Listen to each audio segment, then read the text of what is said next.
Hey, the man standing at the edge of the tree line was not there when he parked. He checked. He always checked. He locked the gate behind him, drove the only road in, and walked to the cabin with his dog at his heel. No other tire tracks, no other boot prints, just his own in the mud going one direction. But when he turned from the porch to watch the tree line the way he always did before dark, the figure was there. Standing sideways, not looking at the cabin, looking past it. His dog went flat on the boards and would not lift her head. He made it out before dawn. He will not say the name of the hollow. But to understand what he saw at the tree line, you have to go back to why he went up there in the first place, and what the man at the gas station said before the signal died. That account is one of 8 that came through this past year. Some arrived through trail volunteer networks. Some came in as anonymous submissions with names and locations already changed. One came from a retired ranger who said he had never told anyone outside of his own household. What they share is not a creature or a legend. What they share is a moment, a specific, quiet, impossible moment where a practical person in an ordinary place understood that something was wrong. Not suspicion, not anxiety. The kind of wrong you feel in your stomach before your brain catches up. The first account is from that retired ranger. He worked a mid-Appalachian national forest for 22 years. Not a superstitious man. The kind of person who had an explanation for most things because most things, in his experience, had one. He had found missing hikers alive in places they should not have survived. He had also recovered the ones who did not make it. He understood the terrain, and the terrain understood him, which is how he would have put it if he were the type to say things like that. He was not. He was called back in October, 3 years after his retirement, to assist with the search. A 34-year-old man had gone missing on a closed ridge trail. The trail had been closed since late August when a storm took out a section of the main path along the canyon rim. The gate was up, the chain was locked, the sign was posted. The hiker had gone around the gate anyway. That detail mattered. The ranger had seen it before. People who saw a closed trail as a suggestion rather than a fact. It rarely ended well. The third day of the search was his first day out. He drove up before 6, signed in at the mobile command they had set up at the trailhead, and got his grid assignment from the deputy running the ground team. The lower canyon section. Nobody else had walked it yet because it was steep and the footing was bad after the rain, and the deputy knew the retired ranger was the right person for that terrain. He took a thermos of coffee he'd made at 4 in the morning, a paper grid map, and his radio. His boots were already wet from the walk across the wet grass to the command vehicle. He signed the trail register at the closure gate. The chain was still locked. One of the fence posts had started to lean, which was probably new since the last check. He looked at the mud on both sides of the gate and found what he expected. One set of boot prints going in, no set going out. The hiker's treads. He photographed them with his phone the way they had asked, logged the time in his notes, and started down. The canyon was narrow, and the walls caught the fog in a way that made it thicker the lower you went. He had seen that before, too. The canyon had a way of holding weather that the ridges above had already shed. By mid-morning, the fog bank sat at about 40 feet below the rim, which meant the lower trail was walking inside a cloud. He kept his radio on his shoulder strap and checked in at every waypoint. The coffee was already cold by the time he reached the first creek crossing. That was when he heard it. 3 short blasts. A pause. 1 long blast. The standard signal. The code every lost hiker was supposed to know, printed on the permit slip, stamped on the back of every trail map the visitor center handed out. 3 short, 1 long. I need help. I am here. It came from the northeast ravine, below the fog line. somewhere in the lower canyon section that the team had flagged as impassable on foot in current conditions. He stopped walking. He stood still and listened. He radioed in, told the deputy what he had heard and the approximate direction. The deputy checked with the team leads. Nobody was in that section. Nobody had gotten ahead of him. He was the first person in that area today, and he had the only key for the eastern gate. He stood there with the radio going quiet in his hand and thought it through. He had heard the canyon play tricks before. Sound moved strangely in narrow terrain with fog covering the lower half. One October, he had heard what he was certain was a child crying from the ravine floor and had climbed down to find nothing, just a screech owl in a rock crevice, hunting in the dark before sunrise. The canyon distorted things. That was a documented fact. He marked the direction on his grid map and kept moving. He told himself he would radio again if he heard it twice.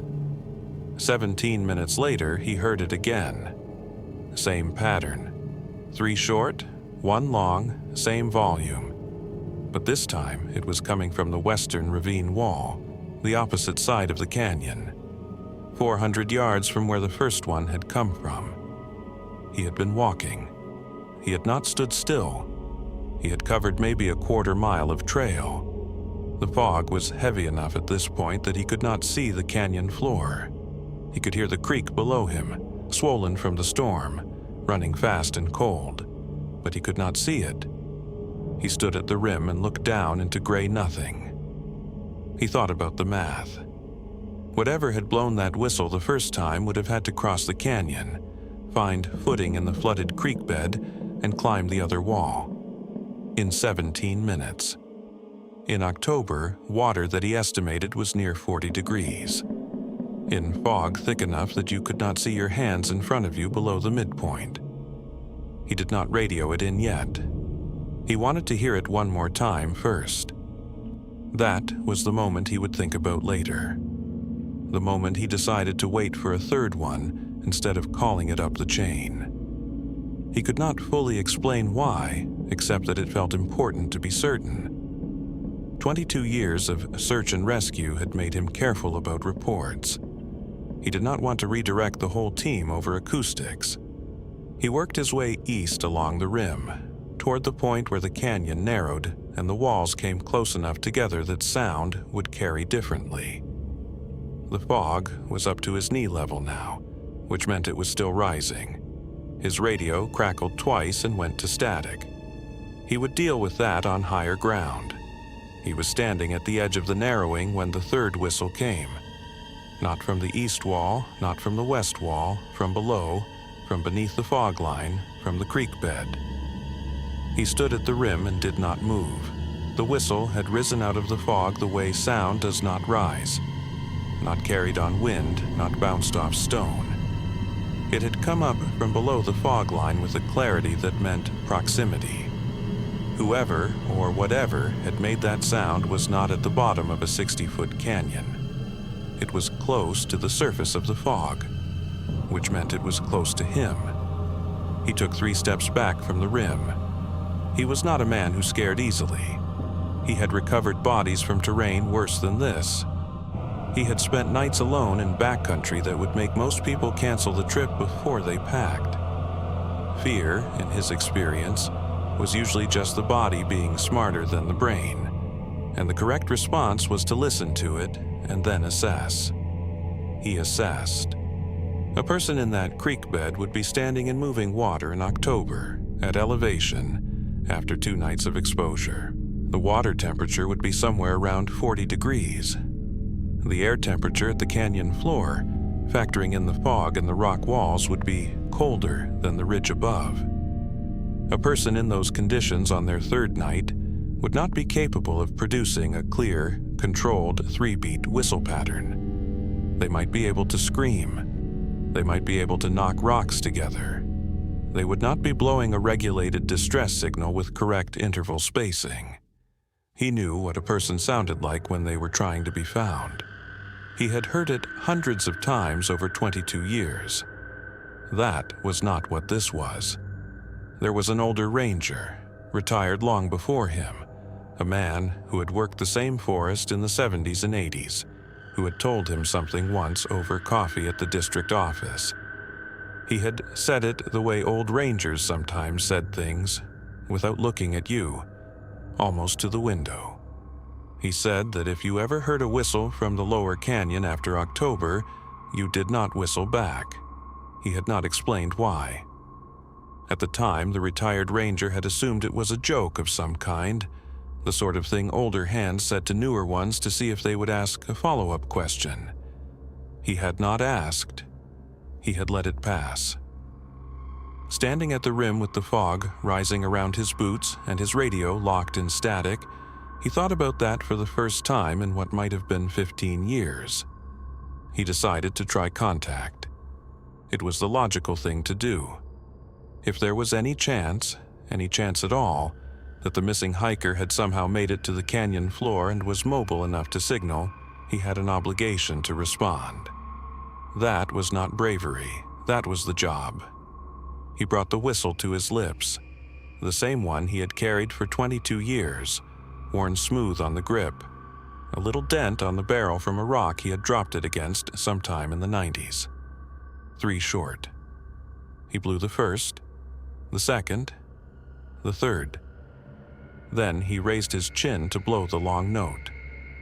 Something in the fog below finished it before he did. He heard his own pattern completed, the long note, the exact pitch, the exact duration, before his lungs had pushed the air to make it. Not an echo comes after. This came with. It overlapped the end of his third short blast and finished the sequence in a way that meant whatever was below had known the fourth note was coming. Same cadence, same rhythm, same pitch. But slightly wrong in a way he could not fully describe when he talked about it later.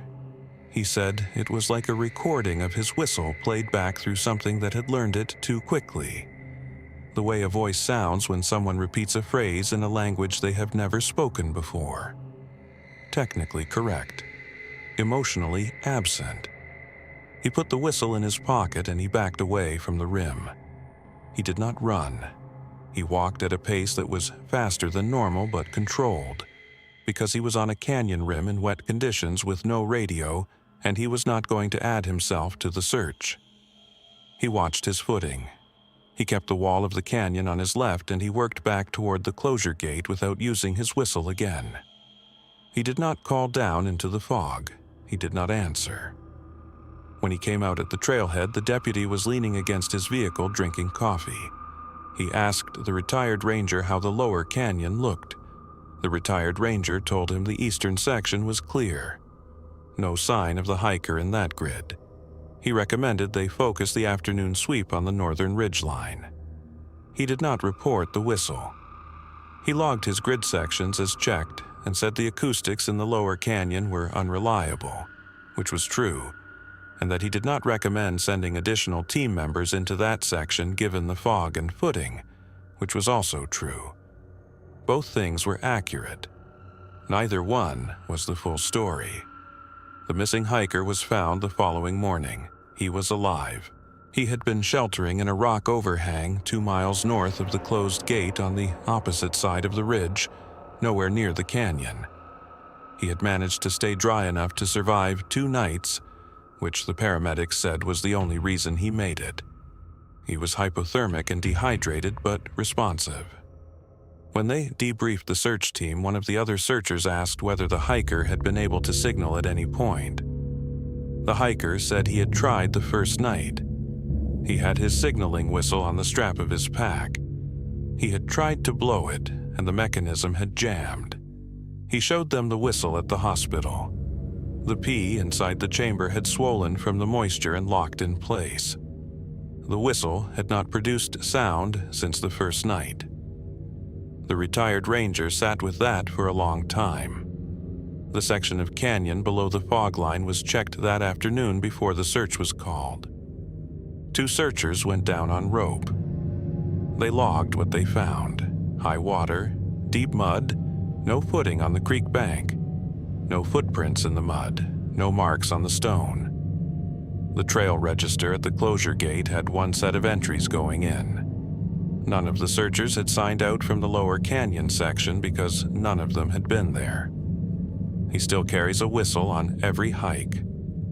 It is a different one. He bought it the following spring, after the old one sat in a drawer for 6 months, and he finally accepted that he was not going to use it again. The new one has never been blown. He keeps it because not having one feels wrong. But he has not put it to his lips since that morning on the canyon rim. That account came through a trail volunteer network in the mid-Appalachian range. Names and trail designations were changed at the source before it was passed along. The next one came from a rental cabin listing that no longer exists online, submitted anonymously by a woman who said she changed the details herself before sending it in because she did not want anyone to find the property. She said she was not sure whether she wanted to warn people away from it or just needed someone else to know what she had found there. Her account begins with a key. She had rented the cabin through one of the standard booking platforms, the kind with photographs and reviews, and a damage deposit and a checkout checklist. The listing showed a 2-bedroom cabin in a western North Carolina hollow, accessed by a private gravel road, no immediate neighbors, creek on the property. The photographs showed a kitchen, a living area with a wood stove, 2 bedrooms with quilts on the beds, and a covered front porch with a rocking chair. The reviews were positive. Quiet, clean, peaceful, good for solo trips. She had picked it specifically because she did not want to talk to anyone for 3 days. She had come through a difficult year. She was not in crisis. She was the kind of tired that sleep does not fix, the kind that requires distance from everything familiar. A cabin in a hollow with no cell service sounded like exactly the right prescription. She arrived on a Thursday in early October, late afternoon. The gravel road was 2 miles long, and her signal dropped about halfway in, which she had expected based on the listing. The cabin was unlocked as arranged, key in an envelope taped to the porch post. The key ring had 4 keys on it. The listing said there would be 2, one for the front door, one for the storage shed around the side. She assumed the extra keys were old copies the owner had not removed. She did not think about it. The cabin was everything the photographs had promised. The firewood was already split and stacked on the porch. The kitchen was stocked with basics: oil, salt, coffee, a box of oatmeal. The wood stove had newspaper and kindling laid in it, ready to light. She brought her own groceries in from the car, changed out of her driving shoes, and got the stove going while the light was still good. The stove caught on the first try. By the time she had soup heating on the gas burner, the cabin had gone from cold and closed smelling to warm and close in the way that old wood cabins do when heat finds the walls. She read the guest book while the soup cooked. It was a cloth-covered book, the kind with no lines, and the entries went back several years. Couples mostly, a few solo hikers, one family with kids who had drawn pictures of the creek on the back page. The entries were what you expected. Beautiful place. Will return. Highly recommend the trail up the ridge. Sorry to leave. One entry, near the middle of the book, stopped her for a moment. A family, 4 names, a week in October 3 years back. The note said, "The creek view is worth it, and the kids loved the fireflies." Didn't sleep well the second night, but that happens sometimes in new places. She read it once and turned the page and did not think about it again for several hours. She ate her soup, cleaned up, walked the porch in the last light. The creek was visible through the trees behind the cabin, maybe 30 yards back, running clear and fast over flat rock. The temperature was dropping the way October does at elevation, quickly, once the sun went below the ridge. She went back inside, locked the front door, and noticed for the first time that the hallway at the back of the cabin was longer than the photographs had suggested. The hallway ran from the back of the main room toward what the listing described as the second bedroom. She had already looked in there. It was the smaller of the two. A single bed, a wooden chair, a window facing the creek. But the hallway continued past that door, not far, 8 feet, maybe 10. And at the end of it, there was another door. It was not in any of the listing photographs. She was certain of that because she had looked at the listing carefully before booking, the way you do when you are going somewhere alone and want to know the layout. The photographs showed the main room, the kitchen, the larger bedroom, the bathroom, and the porch. They did not show the hallway from this angle, and they did not show what was at the end of it. The door was plain wood, same as the others, but the frame around it was different, older. The wood was darker, a different grain, and the way it sat in the wall suggested it had been reseated at some point. The trim on the left side did not quite meet flush with the plaster. She stood at the end of the hallway and looked at it for a moment. She tried the handle. Locked. She told herself it was storage. Old cabins had storage rooms, locked utility closets, spaces the owner kept for their own use. She had stayed in rental properties before that had a locked door somewhere. A closet with cleaning supplies. A room with the owner's off-season equipment. It was not unusual. It was not her concern. She went back to the main room. Then, for no reason she could fully explain, she went back to the door with the key ring. She tried the first key. The front door key, nothing. She tried the second key. It turned.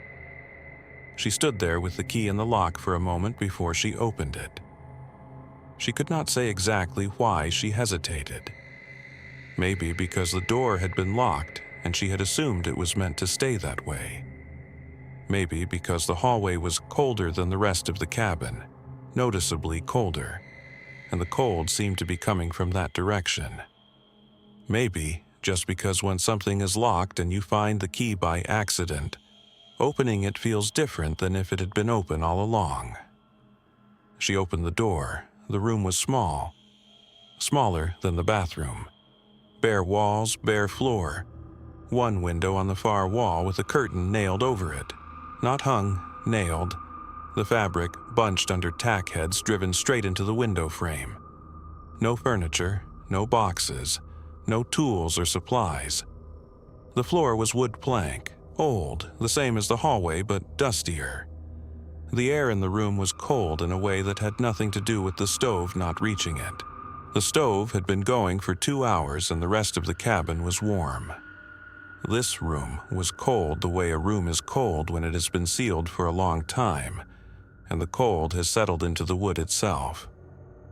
She stood in the doorway and looked at it. She did not go in. There was nothing in the room to look at. She pulled the door closed, locked it, and put the key ring in the kitchen drawer.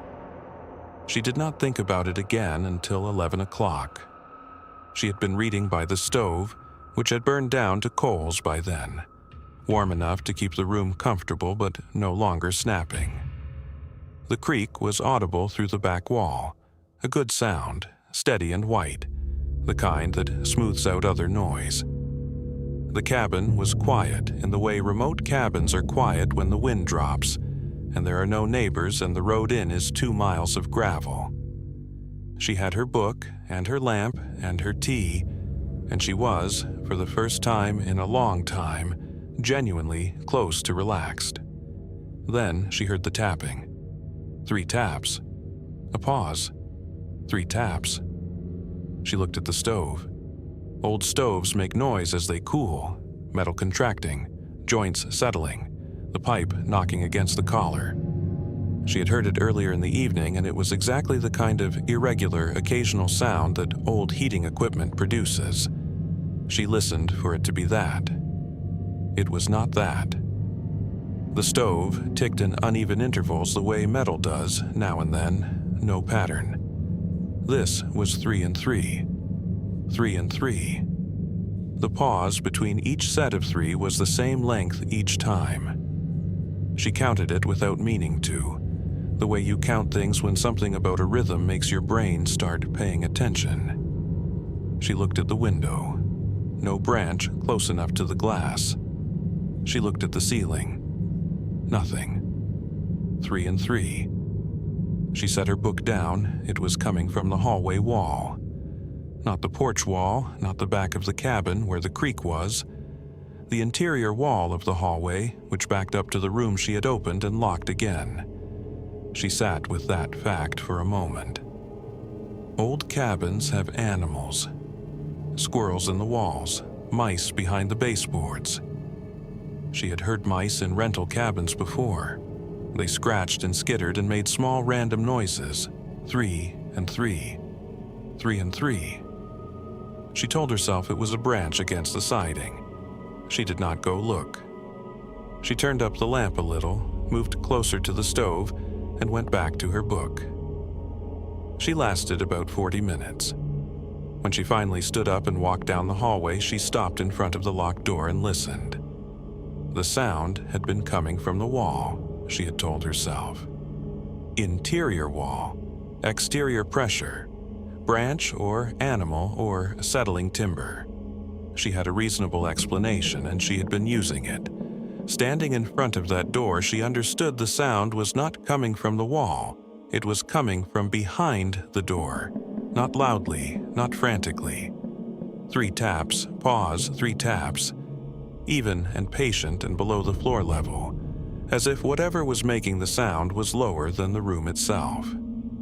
She stood in the hallway for a long time. She did not open the door. She went back to the main room, sat in the chair nearest the front door, and picked up her phone. 1 bar of signal, maybe less, fluctuating. She held the phone against the kitchen window where the listing had mentioned reception could sometimes be found, and she pulled up the booking platform and found the owner's contact number. He answered on the 3rd ring. She described the cabin, said she was having a nice stay, sorry to call late, just a quick question about the layout. She described the hallway and the door at the end and the key that had fit it. She described the room. She said it as calmly as she could, which took some effort. There was silence on the line long enough that she pulled the phone away from her ear to check if the call had dropped. It had not. He was still there. When he spoke, his voice had changed in a way she noticed but could not quite characterize. Careful, maybe. Slower. He said that room had been nailed shut 6 years ago. She said she was sorry. He said he had closed off that room after a guest had complained about it. He said he had the locks changed. He said there was no key on any current key ring that should open that door. She looked at the key ring on the kitchen counter. 4 keys. She had found one that opened a door that should not have been openable. He asked if she had looked inside carefully. She said it was empty. He said, "Did you check the floor?" She asked him what he meant by that.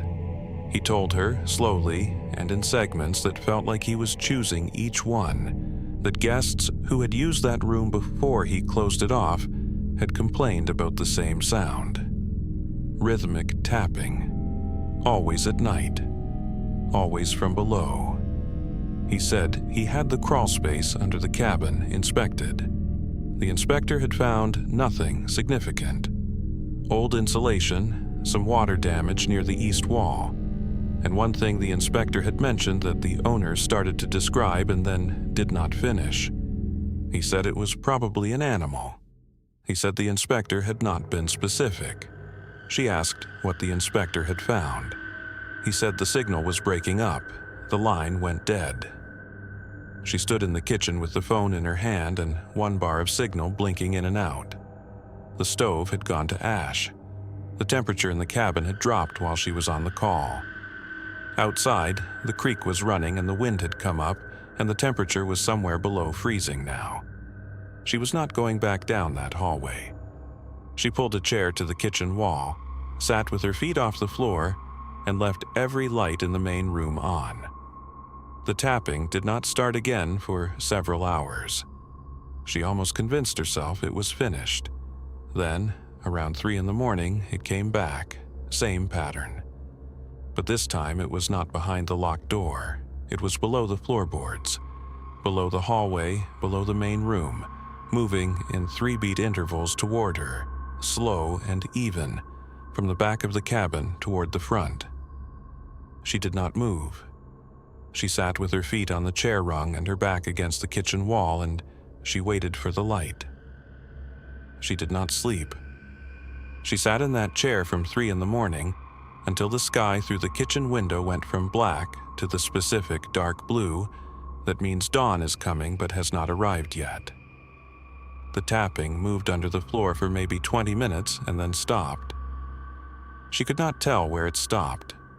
Somewhere under the main room. Somewhere between her and the front door. She did not move until she could see the tree line through the window. When the light was good enough, she stood up carefully, the way you stand when you have been still for a long time, and you do not want to make noise, and she walked to the front door, unlocked it, and went out to the porch. The cold hit her immediately. Heavy frost on the railing, on the porch boards, on the grass in the clearing. Her breath came out in a cloud. She stood on the porch and listened. Creek, birds starting up on the ridge, wind moving through the upper canopy.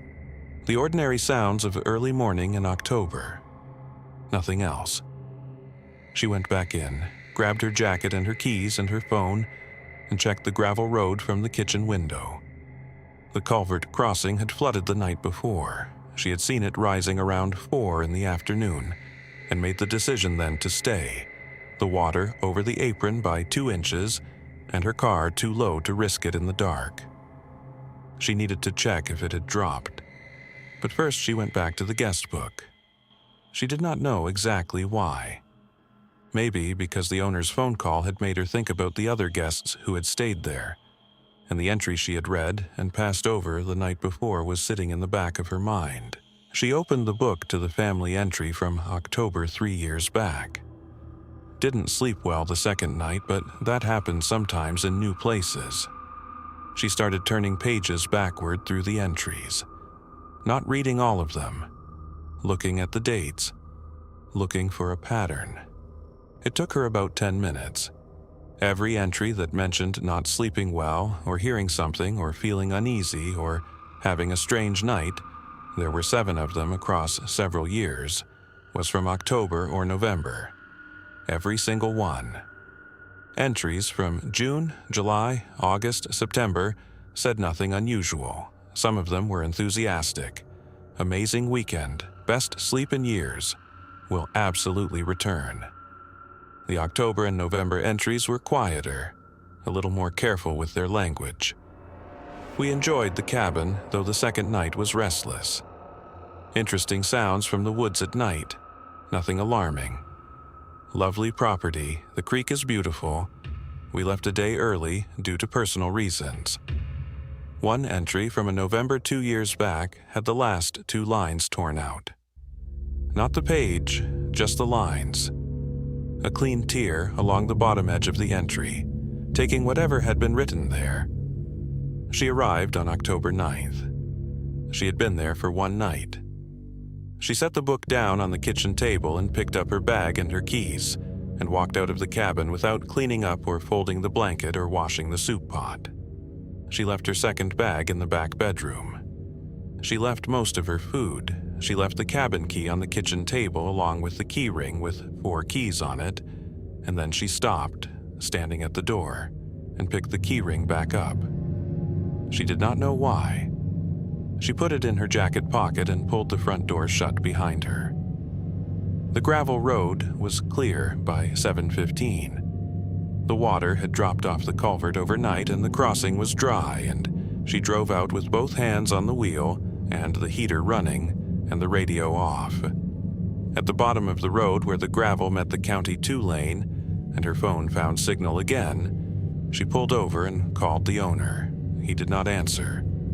She let it ring until it went to voicemail, and then she sent a message through the booking platform instead. A short one that said there had been an issue with the property, and she would appreciate a call when he was available. The listing was removed from the platform within the week. She checked it periodically over the following months, the way you do with things that bother you, in a way you cannot fully close. It came back 6 months later with new photographs, different angles. The kitchen looked the same. The porch looked the same. The larger bedroom looked the same. There were no photographs of the hallway. There was no photograph of the smaller bedroom. The listing now described the property as a one-bedroom cabin. The back room was not mentioned. There was one more thing she included at the end of her submission, almost as an afterthought. She said she had found the crawlspace vent on the exterior of the cabin while she was checking the road water level that morning. It was a small screened vent, low to the foundation on the east side. The screen was pushed inward, not outward, not like something inside had tried to get out. Inward, from outside. Something had pushed it in from the exterior side, which meant something had gone into the crawl space from outside the cabin at some point, and the screen was still bent in that direction when she found it. She took a photograph of the vent. She included it in her submission. It was a clear photograph. The morning light was good, her phone camera was decent. The screen was visibly deformed, pushed into the crawlspace cavity at the center. The wire mesh bowed inward. She never found out what the crawlspace inspector had seen. She still has the key ring. She said she does not know why she took it. She said it is in a kitchen drawer at her apartment, under some takeout menus and a dead flashlight battery. She said she has opened that drawer maybe twice in the past year. She said each time she sees the ring, she thinks about putting it somewhere else and then does not. The next account is simpler in some ways. There is no room, no crawl space, no key. There is only one sentence spoken from a tree line on a piece of family land in Western Virginia, on a cold morning in November. And the reason that sentence was impossible is not something you can photograph or measure or put in a drawer. It is only one sentence, but it was spoken in a dead man's voice. The account came through a hunting forum. The original poster said his hunting partner refused to discuss it publicly, but had given permission for the story to be shared anonymously. Names have been changed. The land is not identified by county. The two men, call them Dale and his partner, had been hunting together every November for over a decade. Not casually. The kind of hunters who put in the time, who knew the land they hunted, who understood the difference between a mature buck moving at first light and a doe working the edge of a field at midday. Dale's family had owned the land for 3 generations. His grandfather had logged parts of it. His father had cleared a few acres for a food plot. Dale had maintained the stands and kept the gate padlocked, and walked every trail on the property every spring to check for damage. It was a few hundred acres of mixed hardwood on a Virginia ridgeline, steep on the north face, gentler on the southern slope where the hollow opened up. Dale had hunted it since he was 12. They drove the logging road up to the clearing at 4:45 in the morning. The headlights caught fog in the low sections of the road, that low-ground fog that sits in the hollows before sunrise and burns off fast once the light comes. Dale's thermos was full, and they split it sitting in the truck before they got out, the engine ticking as it cooled, both of them going through the quiet ritual of gearing up in the dark. Double socks, hand warmers in the pockets, walkie-talkies clipped to their packs, Channel 4, check-in at the top of every hour. Dale's stand was north, up the slope. His partner's stand faced the eastern hollow, a good funnel between 2 ridges where deer moved between bedding and feeding in the early hours. Both men were in place before first light, which was the way they liked it. Settled and still before the woods woke up. No movement, no noise. The check-in at 5:15 came back clean. The woods were doing what they were supposed to do. Owls finishing up their night. One coyote far to the south that didn't sound close enough to matter. The hollow filling gradually with the gray light that comes before the color does. Normal, familiar, the kind of morning that feels earned after a 4:45 start. Dale's partner settled into his stand and watched the eastern hollow and waited. That was most of what hunting was. Waiting, watching, staying still long enough that the woods forgot you were there.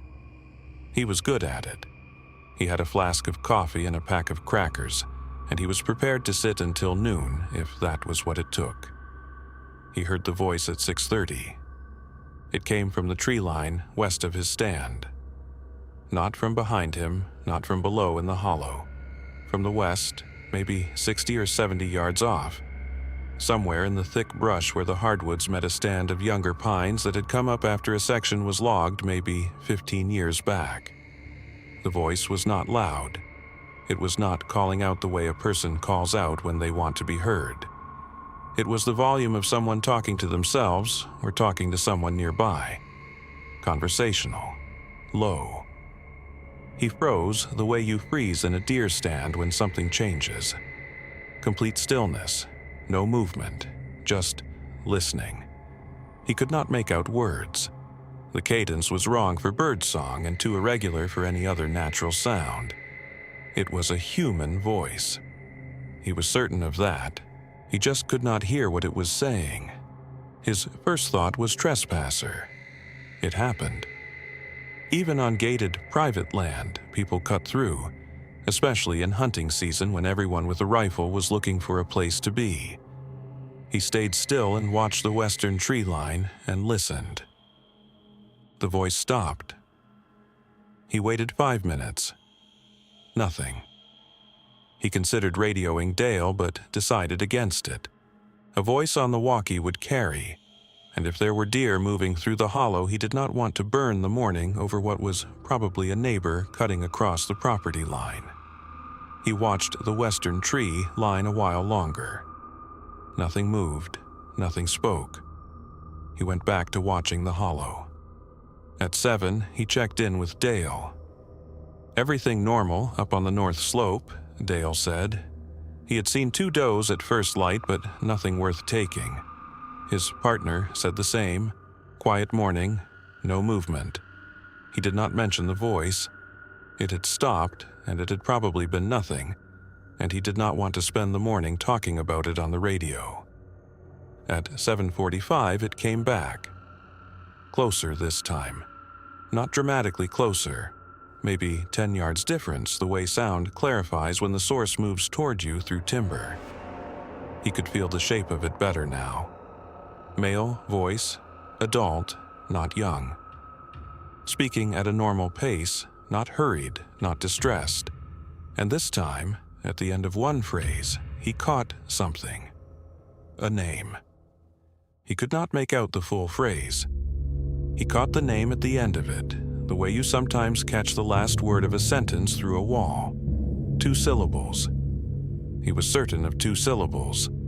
Certain it was a name rather than a word. Certain the voice was male.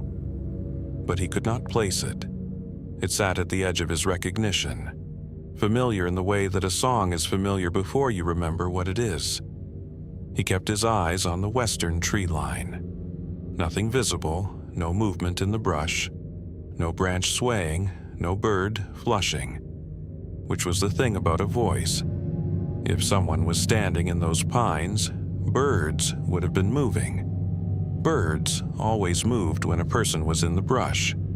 There were no birds moving. Then 3 does stepped into the hollow below him, and he put the voice in the back of his mind and focused on the deer the way you do when the morning finally gives you something. He was watching them work the edge of the timber when the voice stopped entirely. He did not hear it again before he climbed down at noon. They ate lunch in the truck. Doors closed against the cold. Engine running for the heat. Sandwiches out of the cooler in the back seat. Dale was telling him something about a buck he'd seen on the trail camera the week before, when his partner set down his sandwich and said he needed to tell him something. He described the voice, the location, the times, the way it had moved closer on the second occasion. He described the name at the end of the phrase, the sound of it, 2 syllables, male, familiar in a way he could not place. He said the name out loud, the sound of it as best he could reproduce it. Dale set down his coffee. He looked at his partner for a moment, and his partner described it once more, as clearly as he could, the exact syllables, the stress pattern, the way it had sounded at the end of a phrase rather than on its own. Dale said, "Say that again." His partner did.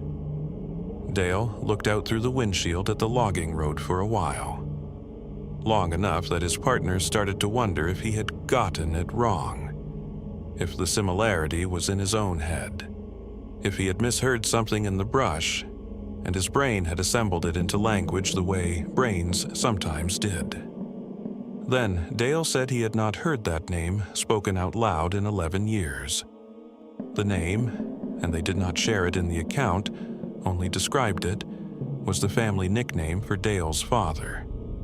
Not his given name, not the name on the obituary or the headstone or the county property records, a nickname given to him by his own father when he was a child, used within the family and only within the family. It had never appeared in any document.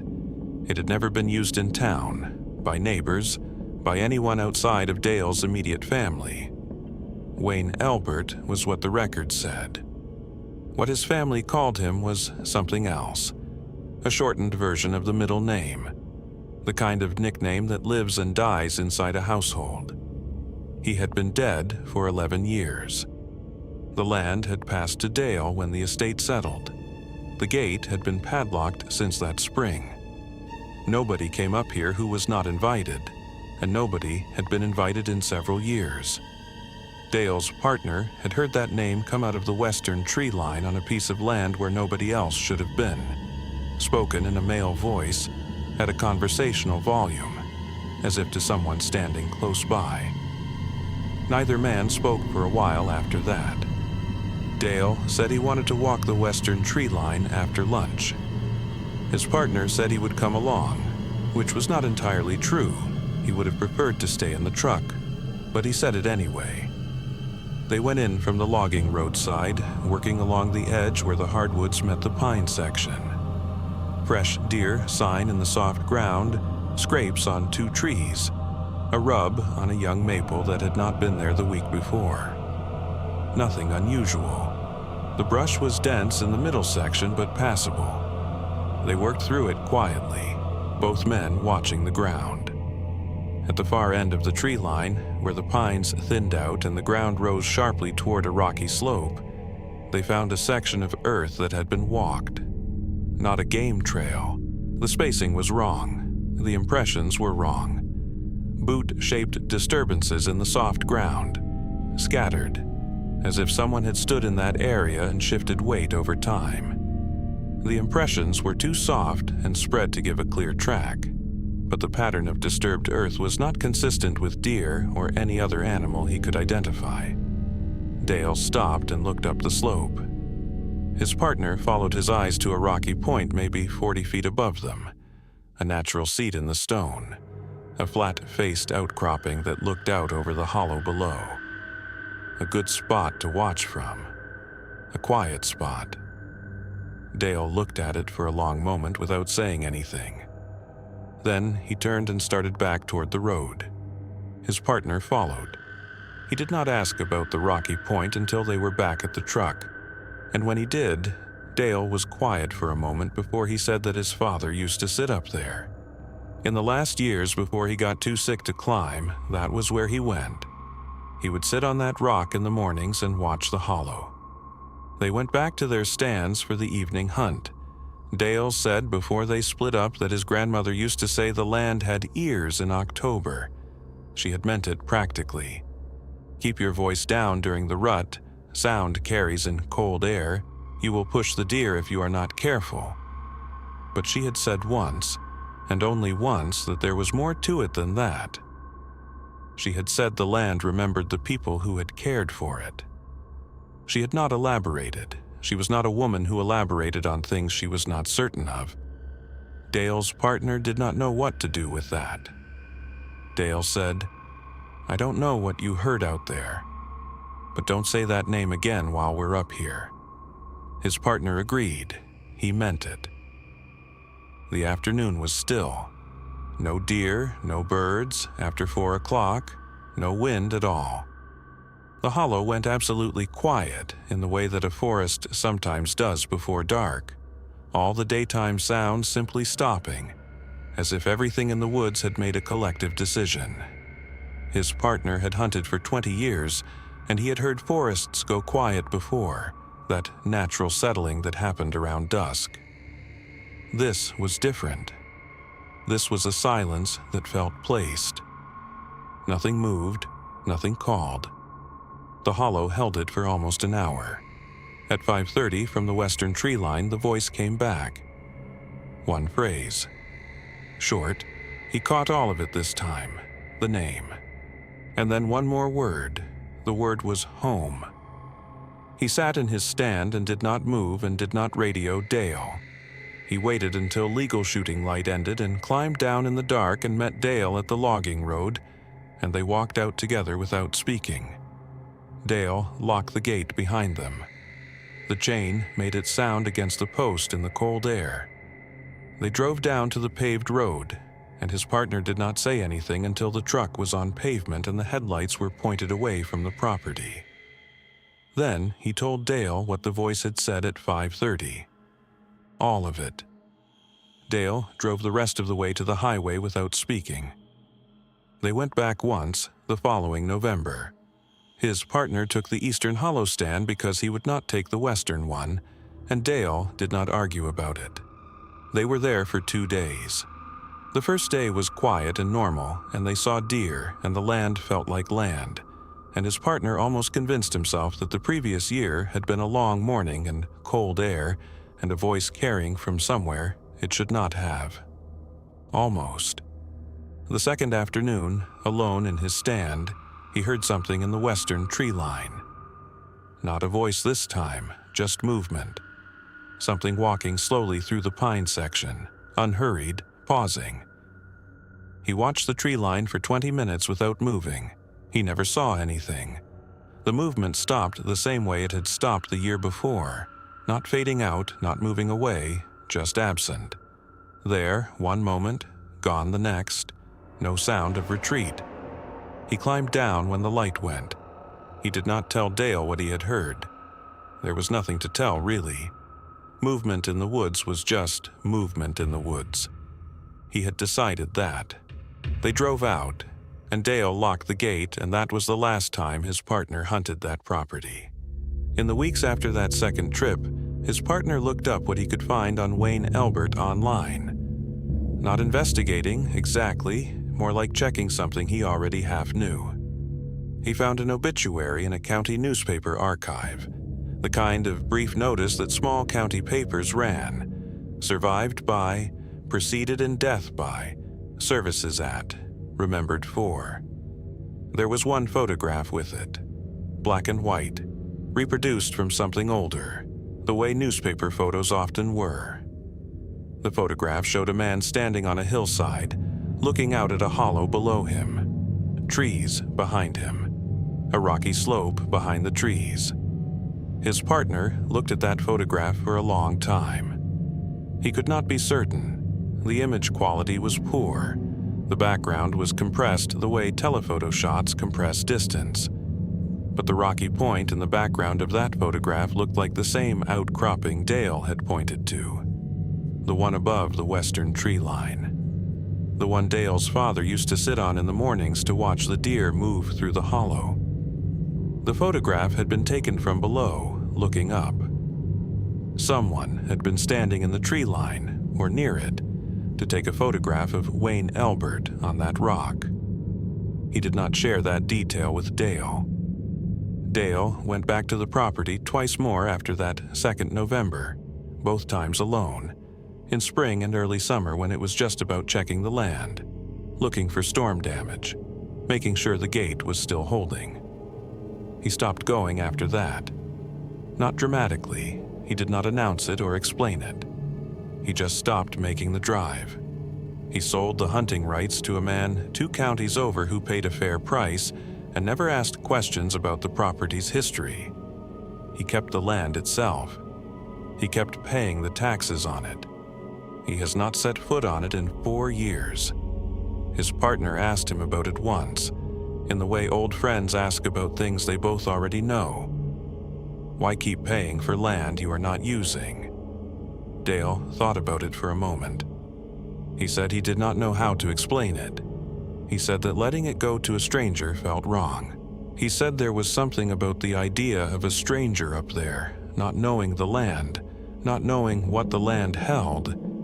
He said it felt irresponsible, like leaving a door open that should stay closed. His partner said he understood.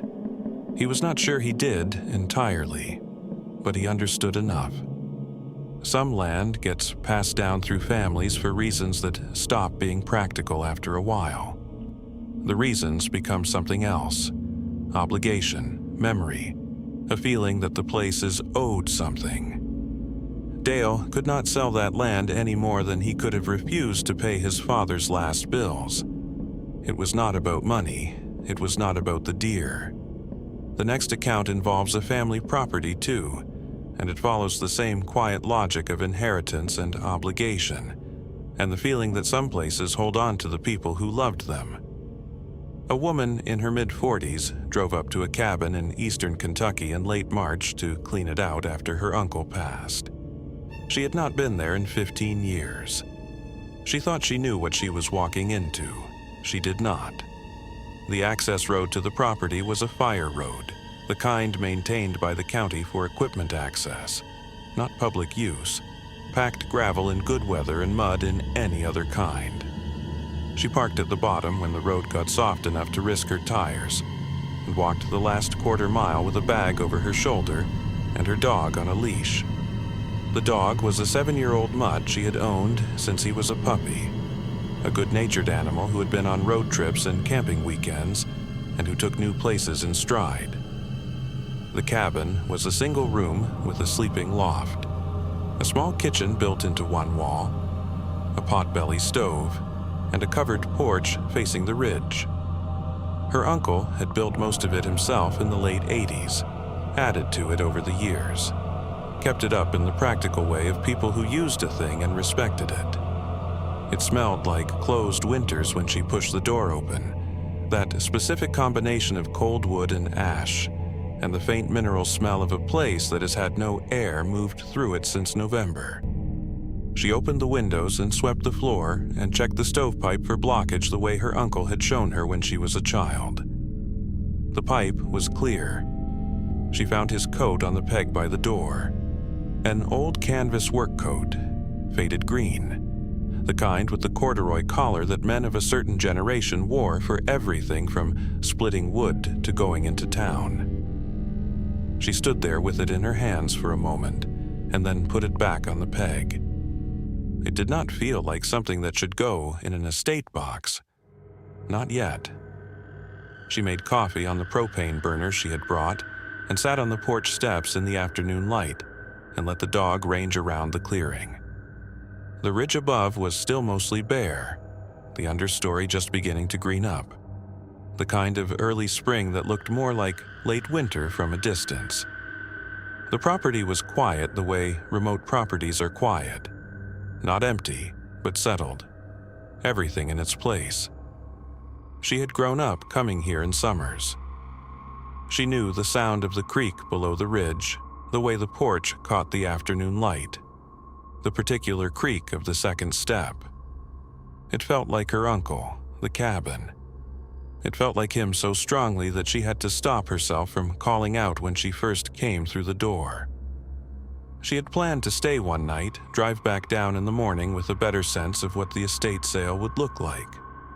She had a sleeping bag and a pad in her car, and enough food for dinner and breakfast. Simple plan. At 4 in the afternoon, the culvert crossing flooded. She had seen the water rising when she walked in. The creek was running high from a week of spring rain, and she had kept an eye on it, but the rise came faster than she expected. By 4 o'clock, there were 2 inches of water over the crossing apron and rising, and her car was too low to risk it in current conditions. She could wait it out. The water would drop overnight if the rain held off. She was not alarmed. She knew this land. She made dinner on the propane burner and ate on the porch with the kerosene lamp going, because the light was better outside than in, and the evening was still, just cold enough for a jacket. The dog settled on the porch boards beside her. She was doing the inventory in her head, what to keep, what to sell, what to donate, and thinking about her uncle and the way he had lived up here, the seasons he had spent in this cabin alone. And the thought settled on her the way difficult thoughts settle when you are somewhere quiet and there is no noise to push them back. She was still on the porch when the dog stood up. Not alarmed, not barking, not hackled. He stood up from the boards and put his nose to the edge of the porch, and then stepped down into the clearing and began working the north side of the cabin with his nose low to the ground. Slow, deliberate, the body language of a dog tracking something specific. She watched him. Deer came through this property regularly. Raccoon, possum, the occasional skunk. She let him work.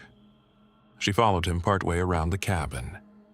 In the soft mud along the north wall, she saw boot prints. Adult-sized, the tread pattern of a work boot or hiking boot, pressed cleanly into the mud close to the cabin's foundation. She assumed they were her own from when she had circled the cabin on arrival, checking the exterior. She did not look at them closely. She called the dog back and got them both inside before the last light went. She lit the kerosene lamp and settled in with the inventory list and a book she had brought. The stove was going. The dog curled up on the mat near the door.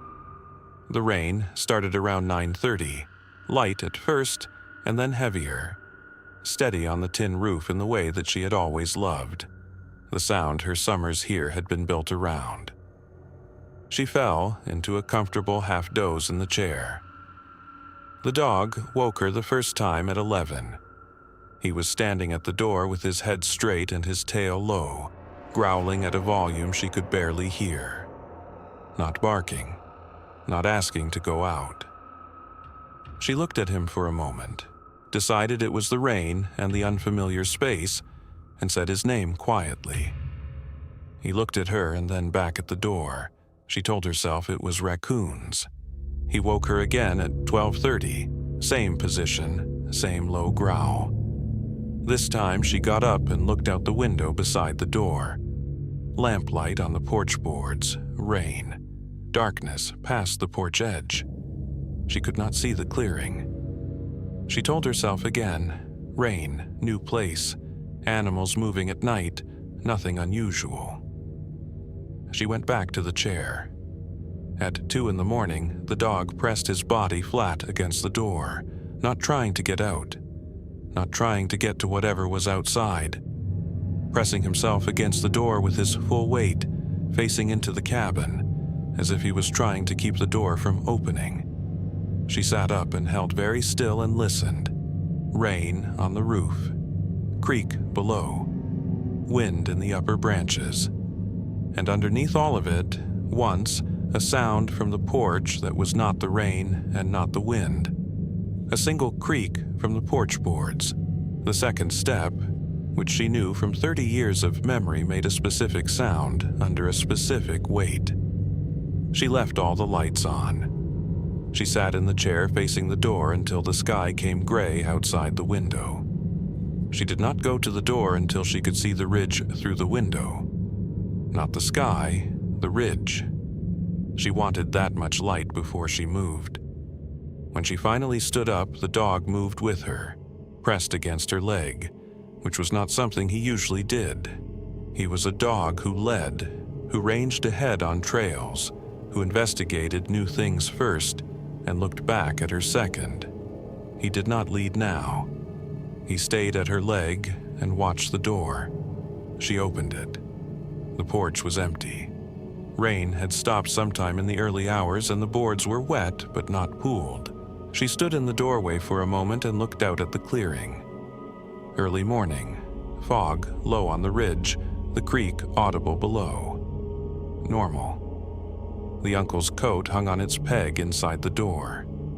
The lamp had burned low overnight, and the main room behind her smelled of kerosene and wood ash. Everything in its place. She stepped out on the porch and looked at the steps. The second step, the one that had creaked, showed nothing. Wet wood, no impression. She went down into the clearing to check the culvert crossing. She walked the north side of the cabin first, the way she had followed the dog the evening before. She was looking for the boot prints she had assumed were her own, planning to compare them to her current footwear just to satisfy herself. She found them on the north wall, as she remembered. She looked at them properly this time, in the morning light, with no reason to be in a hurry. They were not her prints. Her boots had a deep lug tread, the herringbone pattern of a hiking boot. These prints were flatter, a smoother sole, the kind of work boot or field boot that an older person might wear. Her uncle's size, approximately, which was a thought she set aside immediately. She followed the prints around the cabin the way the dog had followed them the night before. They went all the way around. Every print was facing inward, not angled, not the natural placement of someone walking in a circle, oriented directly toward the cabin wall, as if whoever made them had walked the perimeter sideways, facing the structure, studying it. The circuit was complete. She counted the prints as she went. On the north wall, along the back of the cabin, down the south side, and along the front. 17 boot prints. A full circuit. At the front porch, she stopped. Along the edge of the porch, directly in front of the window, the only window in the main room, the mud was pressed in a different way. Not single stride impressions. 2 deep heel marks, 2 toe impressions close together still. The pattern of someone standing in one place for an extended period. Not passing. Standing. Facing the window. She did not have a curtain on that window. She had been in that chair with the kerosene lamp burning all night. From outside, with the lamp going, you could see everything inside the main room clearly. The chair, the table, the door to the sleeping loft. Her. The prints stopped at the porch edge. None on the boards themselves. She checked the back of the cabin and the creek bank, soft ground everywhere, the kind that would have recorded every step. Nothing past the south wall. Nothing toward the fire road. Nothing crossing the creek. 17 prints in a circuit, all facing in, and no trail leading away from the property in any direction. She photographed everything. She used her phone and took her time, going back to the north wall and working around again, shooting each set of impressions in the morning light. The photographs were clear. The mud was fresh. Overnight mud, not last week's mud. She knew the difference. She checked the culvert. The water had dropped. The crossing was passable. She went back to the cabin, took the inventory list she had started the night before, and folded it into her bag without finishing it, and drove down the fire road without looking back at the cabin in her mirror. Not, as a rule, she just did not. At the bottom of the fire road, where the gravel met the county road, and her phone found 2 bars. She pulled over and called her cousin, her mother's sister's daughter, the family member most likely to know the property's history and the people who had been on it. She asked if anyone had a reason to be up at the cabin. Any neighbor with access. Any arrangement her uncle might have had, anyone who checked on the property. Her cousin said no. Nobody had been up there since November, as far as she knew. She described the prints, the circuit, the direction they faced. Her cousin went quiet, not briefly, the way Dale had gone quiet in the truck, that particular silence of someone deciding how much to say. Then her cousin said her mother used to say something about that property. Said her uncle had had trouble up there some years back. Not recently. Years back, before their grandmother passed. Her cousin's mother had said that whatever was up there walked the cabin at night. She had said it like a practical fact, not like a ghost story. Said it walked the cabin to check if anyone was still inside. Her cousin said she had never asked her mother what she meant by that. It had felt like something you did not ask about. She thanked her cousin and drove home. She did not think about the estate box for 2 weeks. When she finally went through it, the box she had taken from the cabin shelf without looking through it on arrival, meaning to sort it at home, she found the usual papers. Property tax receipts, an old hunting license, a folded topographical map with pencil marks on the trails, 2 photographs of the cabin from the 70s when her uncle had first built the frame, the clearing raw and new around it. And 1 more photograph, loose at the bottom of the box, not with the others. It was a photograph of the cabin taken from outside. At night. The kerosene lamp was on inside. She could see its glow through the window, that specific warm yellow that kerosene makes. Through the window, just visible, a figure sitting in the chair inside the cabin. The chair she had sat in all night. The angle was from the north side, roughly from where the standing impression in the mud had been. The photograph was not labeled with a date. On the back, in her uncle's handwriting, was 1 word, again. Not a year, not a name, not a note, just again. She sat with that for a long time. The photograph was not taken from inside. Her uncle had not taken this photograph. Someone had taken it from the north side of his cabin at night while he was sitting inside by the lamp and had given it to him or left it for him to find. And he had written again on the back of it, which meant it had happened before, enough times that he had stopped feeling the need to document it with anything more than that 1 word. She hired a property manager to handle the estate sale. She gave him a list of items to assess and a key and told him she would not be coming back up for any of it. She asked him to call her only if there was a legal matter that required her presence. The sale closed in July to a buyer 2 states over. She does not know who bought it. She did not ask. She kept the photograph. She does not know why she kept it. She does not display it. It is in a manila envelope in the back of a filing cabinet in her home office, behind the folders for old tax returns. She has looked at it twice since she filed it.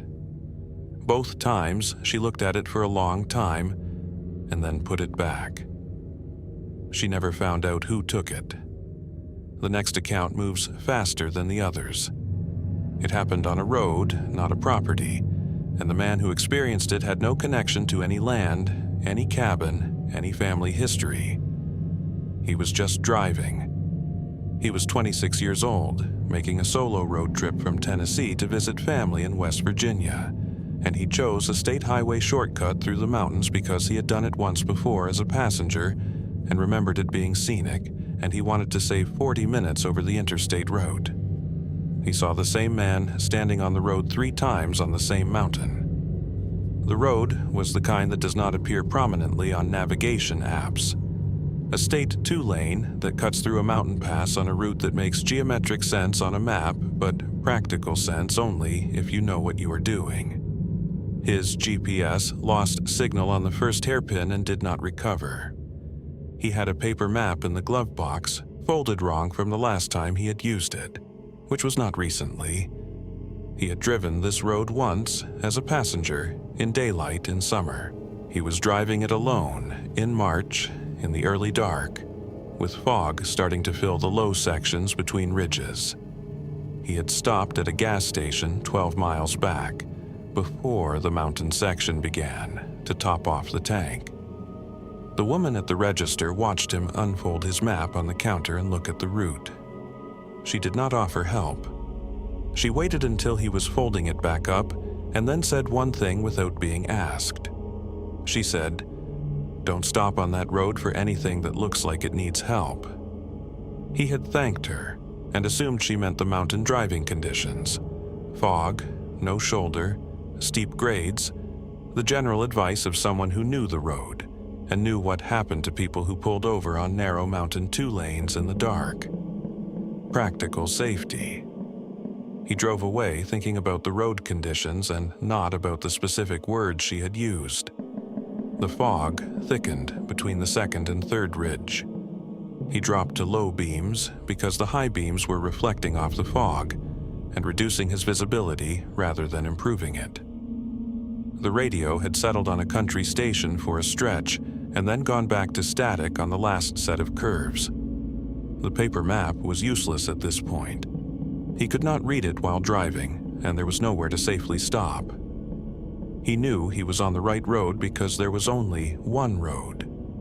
He focused on the center line and drove carefully. He first saw the man on a long straight section before a left-hand curve. The headlights picked him up at the edge of the right shoulder, maybe 80 yards out. A figure standing still, facing the mountainside, not the road. Dark clothing. No pack, no reflective gear, no indication of hiking or any outdoor activity. Just standing there, facing the rock face, completely still. His instinct was to stop and check. He talked himself out of it in the time it took to cover the distance. This was a mountain road at night with no shoulder, and he was alone. And someone standing roadside facing away from traffic was not the same as someone waving for help. He drove past, slowing enough to look in the rear view. His brake lights threw red across the figure for a moment. It did not turn. It did not move. It did not react to the car at all. He looked for a pulled-over vehicle on both sides of the road for the next quarter mile. Nothing. He told himself the man lived nearby, one of the dark driveways he had passed, walking home the way people in mountain communities sometimes did. He turned the radio up, even though it was static, then turned it back off. 2 curves later, the headlights found the man again. Same dark clothing, same build, same posture, facing the mountainside, not the road, completely still. Different curve, different location. A full quarter mile from where he had first seen the figure, with 2 switchbacks between them and no straightaway wide enough for a person to have walked without him seeing them in his headlights. He drove past slower this time. 30 miles an hour on a road that wanted 25. He looked directly at the figure as he passed. Dark jacket, dark pants, no hat, hands at the sides. Standing straight, not leaning, not hunched, with the specific stillness of something that was not cold and was not tired and was not waiting to be seen. He watched the mirror until the curve took the figure out of his sight line. His heart was going faster than he wanted it to. He gripped the wheel and thought it through deliberately, the way you think through something that has a rational explanation you have not found yet. 2 people, similar builds, similar clothing, not uncommon. Rural communities, dark clothing, mountain roads, these things existed together. He had seen 2 separate people on the same road who happened to look alike from a moving vehicle in bad light. That was all. He made himself believe that for about 4 minutes. 4 minutes of road, 2 more curves, the fog thicker now in the dip between ridges where cold air pooled. Then 1 long descent that straightened out at the bottom before the road climbed again.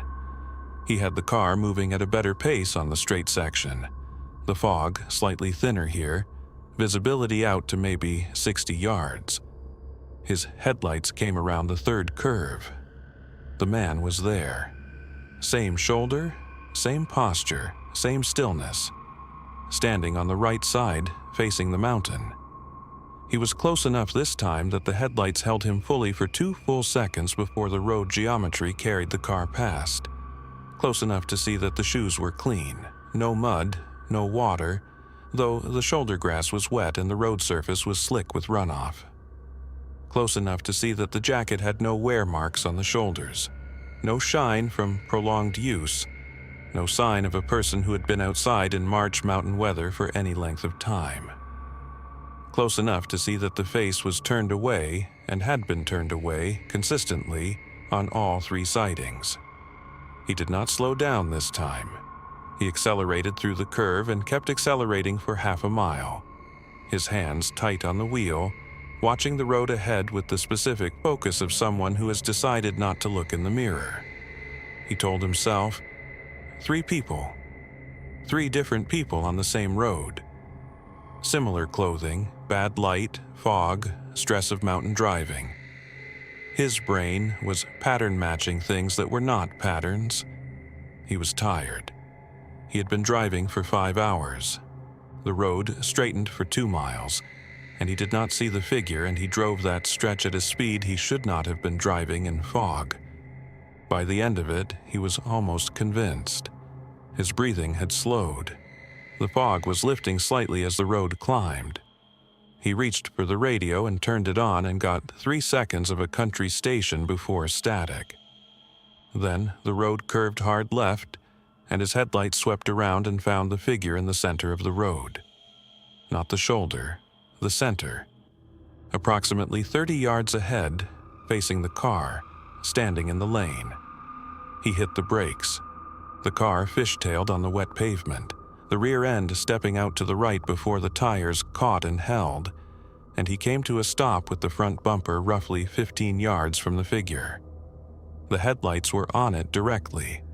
Full beam, unobstructed, no fog between them. The figure did not move, did not flinch at the braking, did not react to the headlights. Stood in the center of the road with its hands at its sides and looked at the car. He could see the face. He looked at it for the length of time it took him to understand that he could not describe it. Not because it was obscured or damaged or inhuman in any obvious way, because it looked right, but not quite right. The way a face looks in a photograph taken from slightly the wrong angle, the features present and correctly arranged, but the expression absent in a way that photographs sometimes are. He told the person he shared the account with that it looked like a photograph of a person rather than a person. He could not improve on that description. He said it was the most unsettling thing about the whole night, more unsettling than the impossibility of the locations. The face. He sat behind the wheel with his foot on the brake and the engine running, and the headlights holding the figure in the center of his lane. He thought about the woman at the gas station. He had thought she was giving him road safety advice. Don't stop for anything that looks like it needs help. He had read that as a warning about mountain driving conditions, about the risk of pulling over for strangers on a rural road at night. Standing behind the wheel with the headlights on a motionless figure 15 yards ahead, he thought about the actual words she had used. Anything that looks like it needs help. Not anyone. Anything. The shoulder on his left was a cliff face, rock cut, no room. The shoulder on his right dropped away into a drainage ditch and then into timber. He could not turn around. He could not pull off the road. He could try to reverse, find a turnout, back up a quarter mile in the dark on a wet mountain road with no shoulder, or he could drive forward. He sat with his foot on the brake for what he estimated was 90 seconds. The figure did not move, did not shift weight, did not blink in the headlights, did not turn its face away the way a person would turn their face from high beams. It stood in the road and it looked at the car. He blew the horn. Short, sharp, one blast. The figure took one step to the right shoulder, not startled, not jumping aside. One deliberate step, the movement of someone who had been waiting for a specific signal and had decided, upon receiving it, to comply. The way a person steps aside when they already knew they were going to step aside and were simply waiting to choose the moment. He drove forward. He kept his eyes straight ahead. He did not look at the figure as he passed it. He kept both hands on the wheel, and he watched the road and he drove. He checked the mirror at 50 yards. The figure had stepped back to the center of the road. It was standing in the lane behind him, facing away now, facing the direction he had come from, already shrinking in the mirror as he put distance between them. He drove 7 miles without stopping. He found a small town, a gas station with fluorescent lights still on, a convenience store attached. The parking lot empty, but the inside lit. He pulled in and sat in the car for a moment with the engine running before he went inside. He told the attendant there was someone standing in the road back on the Mountain 2 lane, described the location as best he could, described the figure standing in the lane. The attendant was a middle-aged man who had been reading something behind the counter. He looked up and asked which bend. The driver described the long straight section before the hard left curve. The attendant nodded slowly and said he would call the county. He reached for his phone. He did not write anything down. He did not ask for a description of the figure. He did not seem surprised. The driver sat in his car in that parking lot for 20 minutes before he got back on the road. He took a different route to finish the drive, longer, interstate, fully lit. Over the following week, he looked up local news for that county. He found nothing about a person found standing in the road. He called the county non-emergency line and reported the sighting. The person who answered took his information and said a note would be made. He asked if there had been any similar reports on that stretch of highway. There was a pause, and then she said she couldn't share that information. He still visits his family in West Virginia 2 or 3 times a year. He takes the interstate now, both ways, every time. When people are in the car with him and suggest the shortcut through the mountains, he says the interstate is fine. It is not much longer. He prefers it. He does not explain why. He has never told the people who travel with him what he saw on that road. He said in the account that he has tried to find the words for the face a few times, lying awake at night, and they always come back to the same thing. A photograph of a person. Something that had learned what a face was supposed to look like and had gotten it almost exactly right. A road at night puts distance between you and what you saw. A tent does not. The next account has no distance at all. The woman who submitted it is an experienced solo backpacker who has spent more nights alone in the backcountry than most people spend camping in groups. She is not someone who frightens easily. She said that herself at the start of her submission, not as bravado but as context. She needed the reader to understand that what she was describing was not the reaction of someone unfamiliar with the sounds and pressures of a night alone in the woods. She said, "I know what the woods sound like at night. I have known for a long time." This was not the woods. She was 6 miles into a mid-September trip in a national forest in western North Carolina, a trail she had done twice before, camping at a designated backcountry site she had used on her second trip. Good site, flat, good drainage, a solid tree for hanging the food bag, a creek close enough to hear, but far enough not to flood the tent platform in rain. She had a 3-night permit. The weather was clear. She made camp with the efficiency of someone who had done it hundreds of times. Food bag hung before dark, cook kit cleaned and stored, water filtered, boots in the tent vestibule. She was in the tent by 9, journal entry, reading until 10:30. She was tired from the day in the good way, the way that means the sleep will be solid and uninterrupted. Her tent was a double-wall 3-season, the kind with an inner door that zips from the inside and a separate vestibule with its own outer door that can be accessed from outside. 9 years of solo trips had given her absolute habits around setup and security. The inner door was always fully zipped before she went to sleep. Always. It was not something she had to remember. It was something her hands did. She woke at 2 in the morning and she did not know why. not a sound she could identify, not a nightmare. Just awake, suddenly and completely, the way the body wakes itself when something at the edge of perception has changed. She lay still and ran the inventory that experienced backcountry campers run automatically. Creek, check. Wind in the canopy, check. Food bag secure, check. Bear protocol in order, check. She ran through it without moving, without turning on her headlamp, just listening. Everything was as it should be. Then she heard it. A sound she initially categorized as tent fabric moving in a light wind, that slow, intermittent sliding sound that nylon makes when air moves against it. She felt for the inner door zipper pull near her head. It was there, fully closed, exactly where it should be. The sound was coming from the vestibule. She lay still and listened to it. The vestibule zipper. Not the inner door, the outer door, the one accessible from outside the tent.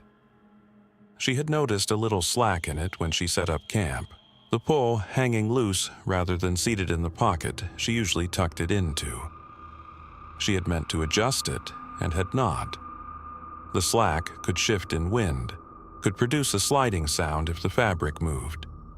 She had explained it completely before she had even finished the thought. She did not open the tent to check. That was not protocol, and it was not stupidity. It was the correct response for a solo camper in bear country. You did not open your tent for sounds at night unless you had a specific and clear reason. Wind on a zipper was not a specific and clear reason. She lay still, breathing quietly, listening for the sound to repeat. It stopped. She waited 5 minutes, counted down from 300 in her head, the way she did when she was trying to stay awake and think clearly. Nothing. Creek, canopy, the small nighttime sounds of a forest that was going about its business. She let herself move back toward sleep. 40 minutes later, she came awake again, and the sound was already happening.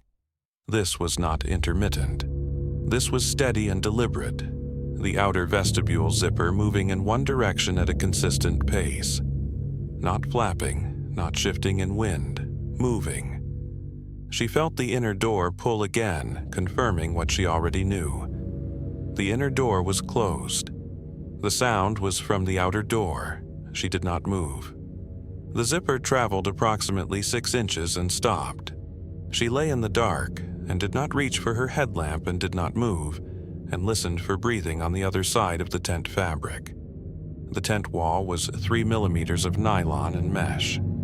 6 inches of open zipper was enough to create a gap between the vestibule door and the frame. She knew exactly where that gap was. Slightly left of center on the outer door, at about the height of a person kneeling. She heard nothing. Creak. Her own heartbeat, which was faster than it had been.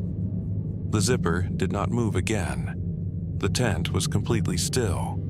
The 6-inch gap sat open in the outer door, and she lay on her back and did not look at it and did not close it, and waited in the specific way that experienced people wait.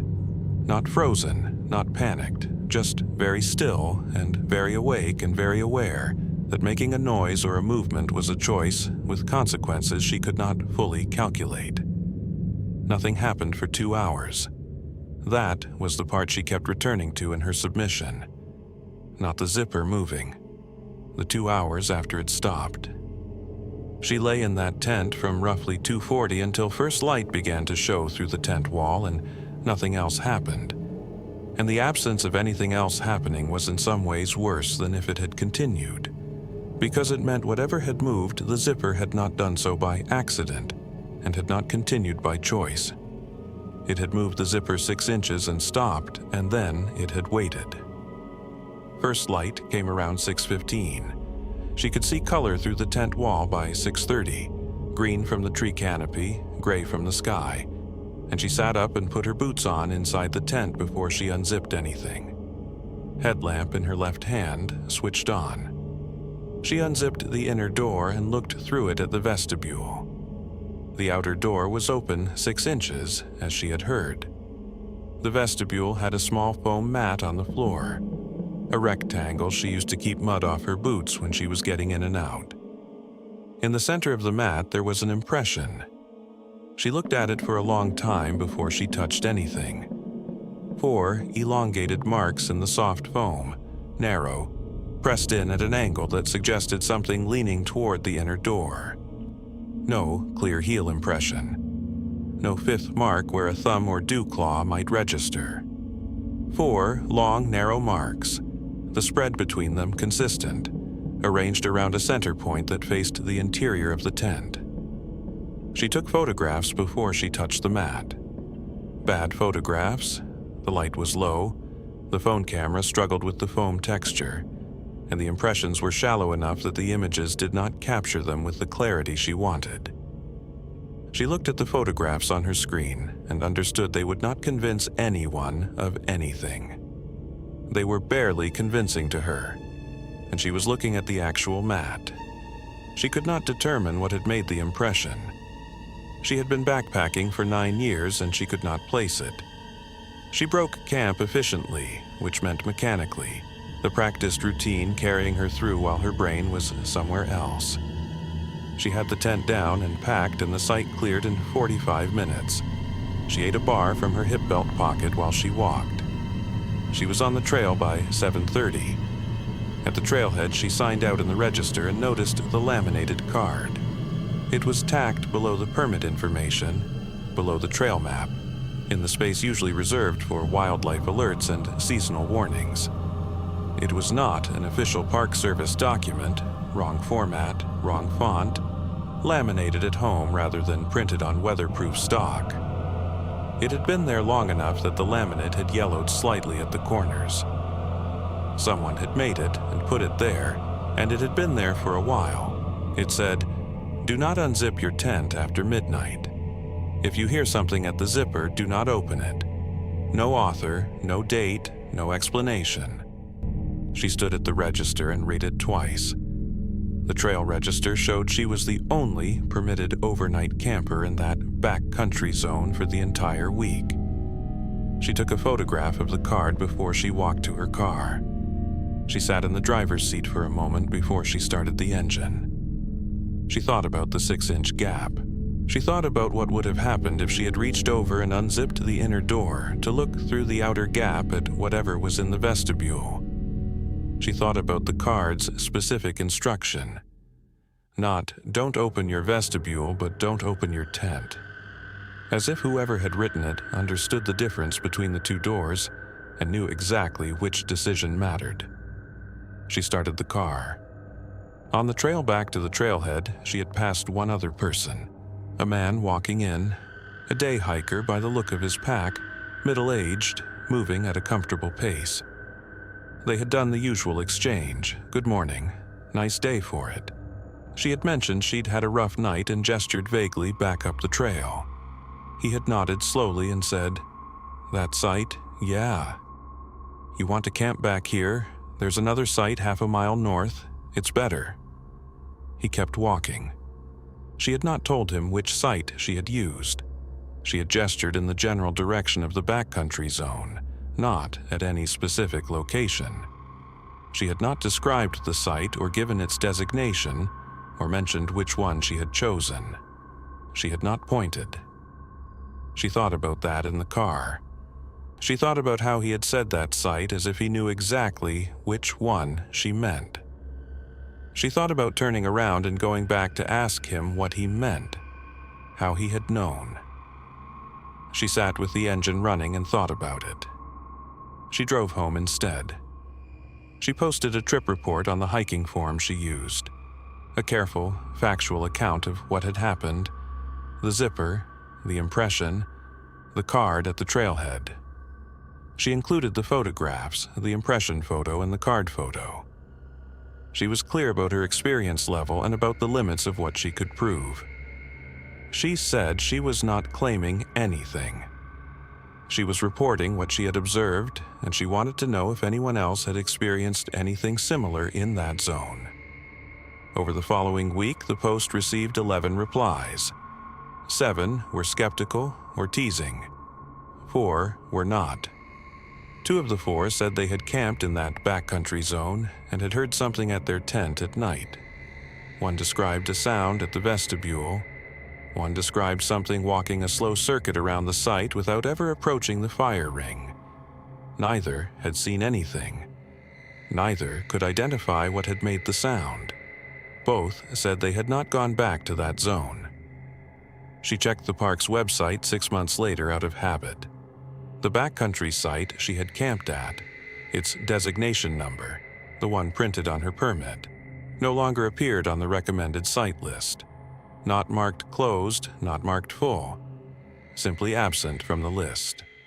No explanation in the updates or the seasonal notes, she still solos. She goes out 4 or 5 times a year. She said in a follow-up note to her submission that she has not changed much about how she camps, except one thing. She never zips the vestibule tight anymore without sitting with her headlamp on and listening for 2 full minutes first. And if she hears anything at the zipper in the night, she has decided what she will do. She will not open it. She still cannot explain what made that impression or who put up that card. The next account involves a porch light and a woman who stopped being able to sleep through it. This one moves more slowly than the others. The fear in it is quieter.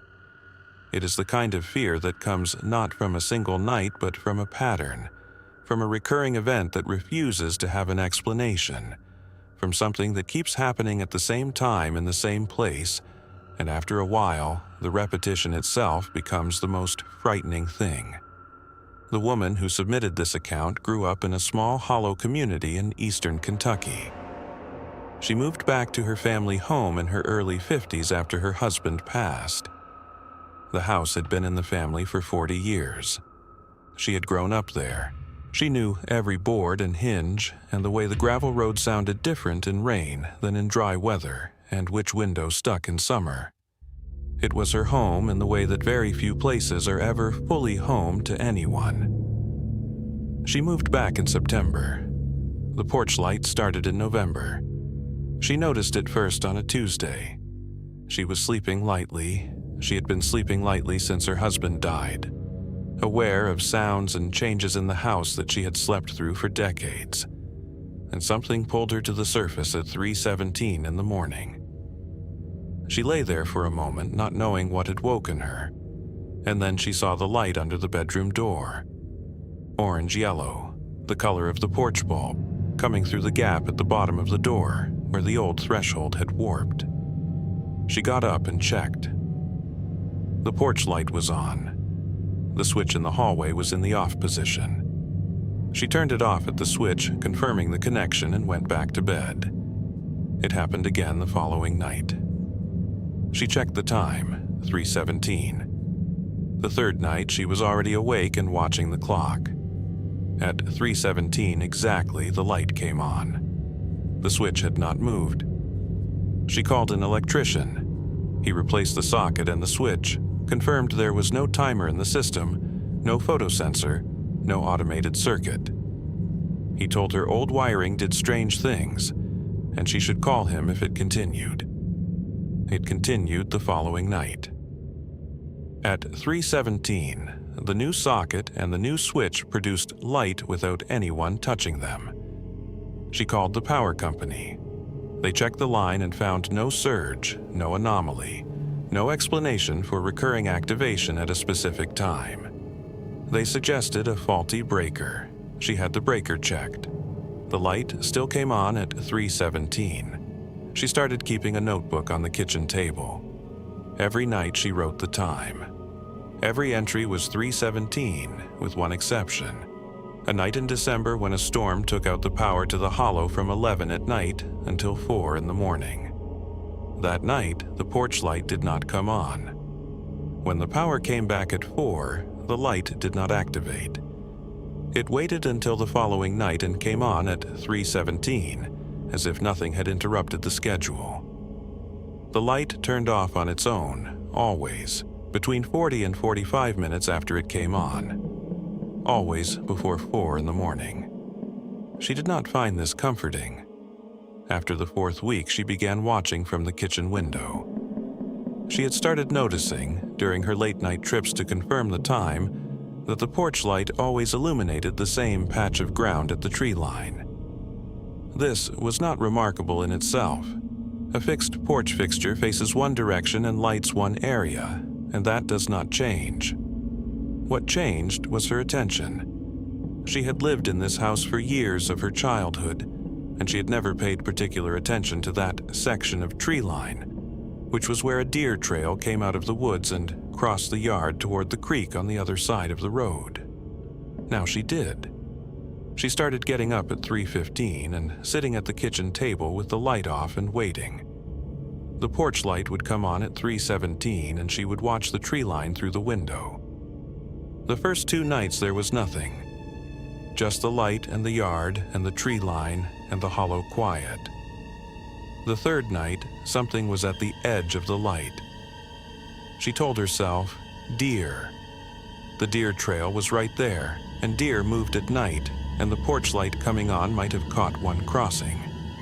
She watched until the light went off at 3:52, and then went back to bed, and almost believed her own explanation. 5th week, 3rd night of watching. 3:17, light on. She was already at the window. The shape at the edge of the tree line was not a deer. Too tall, too upright. The proportions were wrong for any animal she could think of that would be in that hollow at that hour. It was at the very edge of the light's reach, which meant she could not see it clearly. Just a shape, a vertical shape, standing still in the place where the deer trail came out of the woods. She watched it for 3 minutes and it did not move. The light was not strong enough to give her detail, just outline, and the outline did not fit anything she could name. At 3:52, the light went off and the shape was gone. She went back to bed and lay there until 6. In the morning, she told herself she could not be sure what she had seen. That was true. What was also true was that she had been watching that spot for 5 weeks, and that was the first time anything had been there. She did not go to the porch that night. She did not open the door. She was a practical woman, and she understood that there was a difference between what she could prove and what she suspected, and she was not ready to collapse that distance. She watched from the kitchen window for another week. The shape appeared twice more. Same location, same upright stillness, gone each time when the light went off at 3:52.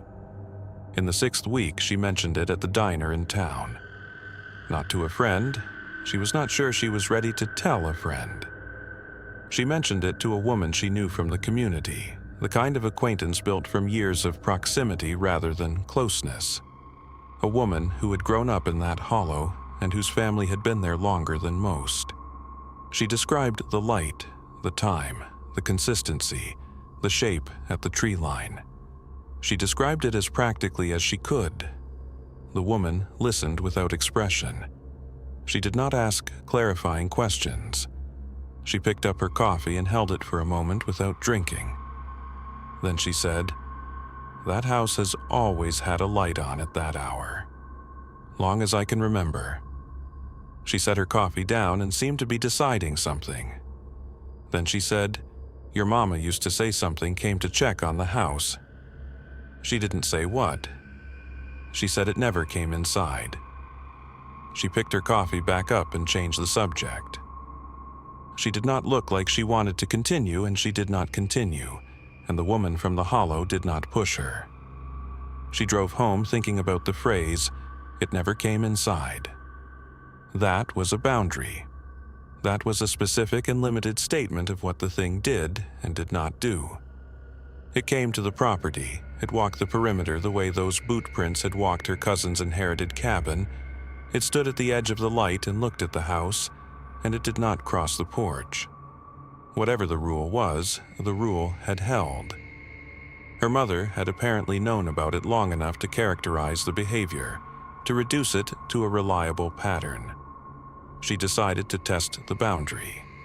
The following night, she got up at 3:15 and dressed properly, shoes, jacket, not just the robe she usually wore for the window watch, and stood in the hallway with the front door in front of her. She heard the light switch click on at 3:17, that small mechanical sound of a switch activating without a hand on it, a sound she had become so familiar with over the past weeks that she no longer startled at it. She waited 30 seconds and then opened the front door and stepped out onto the porch. The light was on. The yard was empty. The tree line was exactly as it always was, dark past the reach of the light, the deer trail entrance just visible at the edge of the illuminated area. Nothing there. She stood on the porch for 10 minutes. The light stayed on. The yard stayed empty. The hollow was quiet in the way it was always quiet after midnight. No neighbor lights visible. The gravel road invisible past the first bend, the woods on both sides holding their dark. She stood and waited, and nothing came to the edge of the light and nothing moved in the yard. And after 10 minutes, she went back inside and locked the door and went to sleep. In the morning, there was a hard frost, the kind that comes down fast in November, thin and white, covering everything by 4 in the morning and still present at 7 when she went to make coffee. She looked out the kitchen window at the yard, which was solid frost in the early light, the grass stems bent under it, every surface white. She saw the prints before she finished filling the kettle. Boot prints in the frost.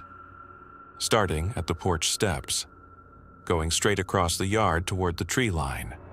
One direction only, toward the woods, not returning. A clear trail, every impression sharp in the frost, leading from the bottom porch step to the edge of the tree line where the deer trail entered the woods, and then stopping, as prints stop when they enter leaf cover that does not hold frost. She had stepped out onto the porch last night. She had not stepped down into the yard. She had stood on the boards for 10 minutes and gone back inside. She had not walked to the tree line. She had not walked anywhere in the yard. The prints were approximately her size. She stood at the kitchen window for a long time. Then she put on her jacket and went out and stood at the top of the porch steps and looked at the trail of prints crossing the frost. Clear, fresh, no wind-blown degradation. The toe impressions slightly deeper than the heels in the way of a person walking at a normal pace. She followed them with her eyes to the tree line. She did not follow them with her feet. She photographed them from the porch steps and then went inside and called her daughter in Ohio. Her daughter was a sensible person who did not indulge in what she called mountain thinking, by which she meant the kind of fatalistic rural superstition that she had grown up trying to get distance from. She listened to her mother describe the prints and was quiet for a moment, and then said she was coming up on the weekend and they would figure it out together. Her daughter came. They walked the yard together and looked at the frost, but the frost was gone by Saturday, 3 days of above freezing temperatures having taken it. There was nothing to show her daughter. She showed her the notebook instead, the entries, 317, written in the same hand on page after page, with occasional notes about what she had seen at the tree line. Her daughter read through it and did not say anything dismissive, which was its own kind of answer. The light continued through the winter. 317, every night, 40 to 45 minutes, off before 4. She watched from the window some nights and did not watch others. She saw the shape at the tree line 3 more times before spring. Always the same location, always the same upright stillness, always gone when the light went off. She did not go out on the porch again at night. In March, the light stopped. Not gradually. One night it came on at 3:17 as usual, and the next night it did not. She woke at 3:15 out of habit and waited, and the light did not come on, and she lay there until 4, and then until 5, and then until the room went gray with morning light. The following night she set an alarm for 3:10 and waited, and again, nothing. She waited a week, nothing. She replaced the bulb anyway. She did not know what the new bulb was for exactly. The old one still worked. She had checked. But she put in a new one, and she checked the porch in the mornings when the ground was soft enough to show impressions. She said in her submission that she did not know if the light stopping was better or worse. She had spent months afraid of 317. Now, 317 was just a time in the night that she lay awake through, listening. She did not know what the light had been for. She did not know what the checking meant, or what it was checking, or whether the absence of the light meant the checking was finished or meant something else. She said her mother had known about it for years and had not found it necessary to warn her. She did not know whether to find that comforting. She still lives in that house. The porch light has not come on at 3:17 since March. She keeps the notebook on the kitchen table. She has made her peace with what she saw and with what she did not see, and with the boot prints in the frost that she cannot explain. She checks the porch in the mornings when the ground is soft. The last account in this collection did not come from a cabin or a road or a yard. It came from a radio. It came from a man who spent 4 seasons alone in a fire tower in the southern Appalachian range, and it is the one account where there is documentation. A radio log, a written name, a county incident report with a timestamp. It is the one account that can be partially verified and only partially explained, and the explanation that fits the evidence is not one that either of the 2 rangers involved has been willing to put into writing. The man who submitted it worked as a seasonal fire tower observer for 4 years. He asked that his name not be used and that the tower location not be identified. He said he was not concerned about being believed. He had the logs, he had the records. He could prove the sequence of events. What he could not prove was what the sequence meant. He said he had stopped trying to explain it and had focused instead on simply describing it, because description was something he could stand behind and explanation was not. Fire tower work was solitary by design. A week on, a week off, small cabin at the top of the structure. Radio contact with the district ranger station as the primary connection to the outside world. His job was to watch for smoke signatures during dry periods, maintain the equipment log, and call in anything that required a ground response. The tower was accessed by a service road with a locked gate at the bottom.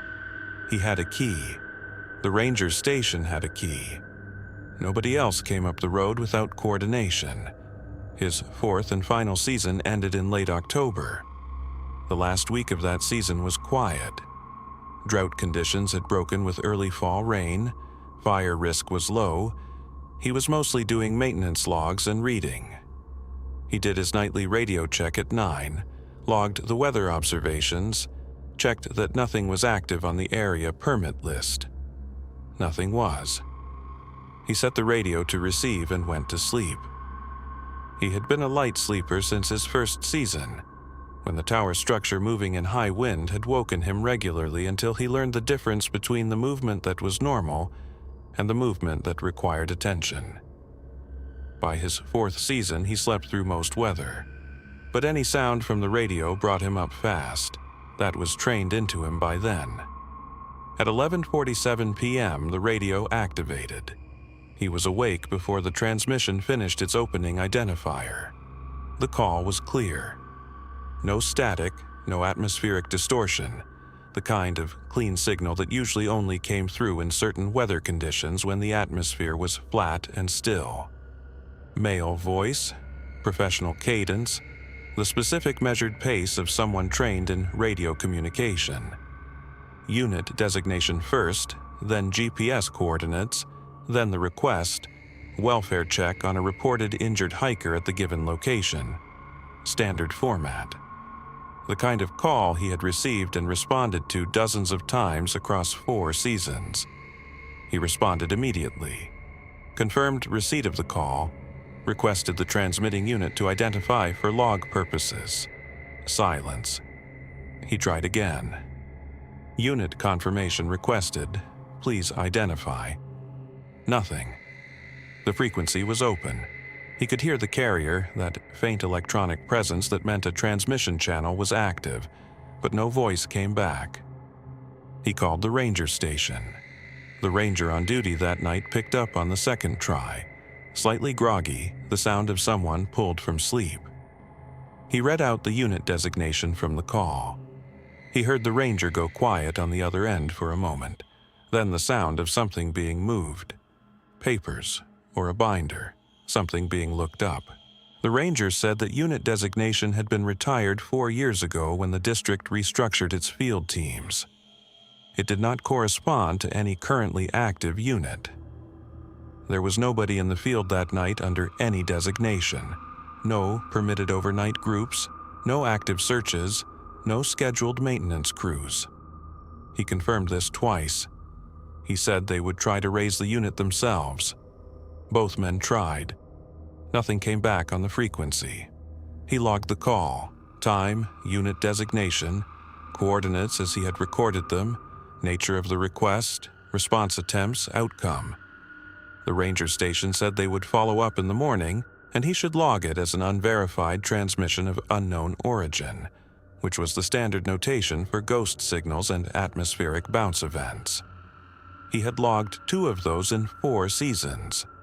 Old analog signals sometimes replayed through atmospheric conditions, an emergency call from years ago bouncing off the right layer of air and arriving somewhere it had not been meant to go. It happened. It was documented. He wrote it up and turned off his lamp and went back to sleep. In the morning, he looked at the coordinates. He had written them down on the notepad he kept by the radio, the same way he logged everything: date, time, content, coordinates if given. The coordinates from the previous night's call placed the transmission origin at a specific point on a fire road 3.2 miles south of the tower. He knew that road. He had driven it twice in his first season before it was gated in the spring, when a section of the roadbed had washed out over a culvert that the district did not have budget to repair that year. The gate had stayed locked since. The washed-out section was about 40 yards of collapsed roadbed, steep bank on one side, drainage ditch on the other. The kind of damage that made the road impassable for vehicles and extremely difficult on foot in the dark, in late October, with rain-softened ground. Nobody was on that road. Nobody could have gotten to that road. The gate key was at the ranger station, 12 miles away. He called it in. The ranger on duty said he would send someone to check the road and the gate in the afternoon. He did. He called back that evening. The road was impassable. Gate locked, no sign of forced entry. The washed-out section intact and undisturbed. No vehicle tracks on either side of the gate. No boot prints in the soft ground around the culvert. No sign of any person having been on that road. He also said something else. The ranger said he had looked up the coordinates precisely on the district topo records. The point on that fire road corresponding to those coordinates was the location of a documented incident from 6 years prior. A hiker had fallen from the road bank at that location. The bank there was steep, about 15 feet down to a drainage culvert, and the hiker had gone over in the dark. He had died from the fall. The investigation had been brief. No witnesses, no contributing factors beyond the terrain and the dark, ruled an accident. He sat with that for the rest of the day. That night, he could not sleep. He lay in the small cabin at the top of the tower and listened to the structure settle in the wind and watched the radio on the shelf across from his bunk. The propane heater ticked. The tower moved in a gust and went still. He looked at the radio. At 11:47 p.m., it activated again. Same unit designation, same voice, same clean signal, no static, no atmospheric roughness, same professional cadence. He recognized the voice now, not because he knew whose it was, but because he had been listening for it, and it was identical to the previous night's transmission. Same pitch, same pace, same careful enunciation. He answered it. He knew he should not. The ranger station's guidance had been to log and not respond, which was standard for unverified transmissions. He answered anyway. He was not sure he could have not answered. He asked for unit confirmation, for the transmitting unit to identify. Silence. He waited. The carrier was still open. The frequency was active. Something was holding the channel. Then the voice said one more thing, and the transmission ended. A name. He wrote it down before he did anything else. He had the notepad in his hand from when he had reached for it at 11:45, already expecting the call. He wrote the name exactly as he had heard it. Then he sat in the dark with the radio quiet and looked at what he had written. He had no reason to know that name. He was a seasonal worker, 4th year at the tower, no connection to the district's historical incident files. He had not been given the name of the hiker who had died at those coordinates. The ranger who had told him about the incident the previous evening had not mentioned the hiker's name. In the morning, he called the ranger station and asked, carefully, about the incident 6 years ago at that location. He said he was trying to understand the history of the area for his own log notes. The ranger he reached was guarded. Incident reports were not standard sharing with seasonal observers, and asked him why he was asking. He read the name from his notepad. There was a long pause, long enough that he counted it. 11 seconds. The ranger confirmed that was the name of the hiker who had died at that location. He did not tell the ranger where the name had come from. Later that day, a different call came in. An older ranger, someone he had met twice at the district office during seasonal briefings. A man with 20-plus years on the district.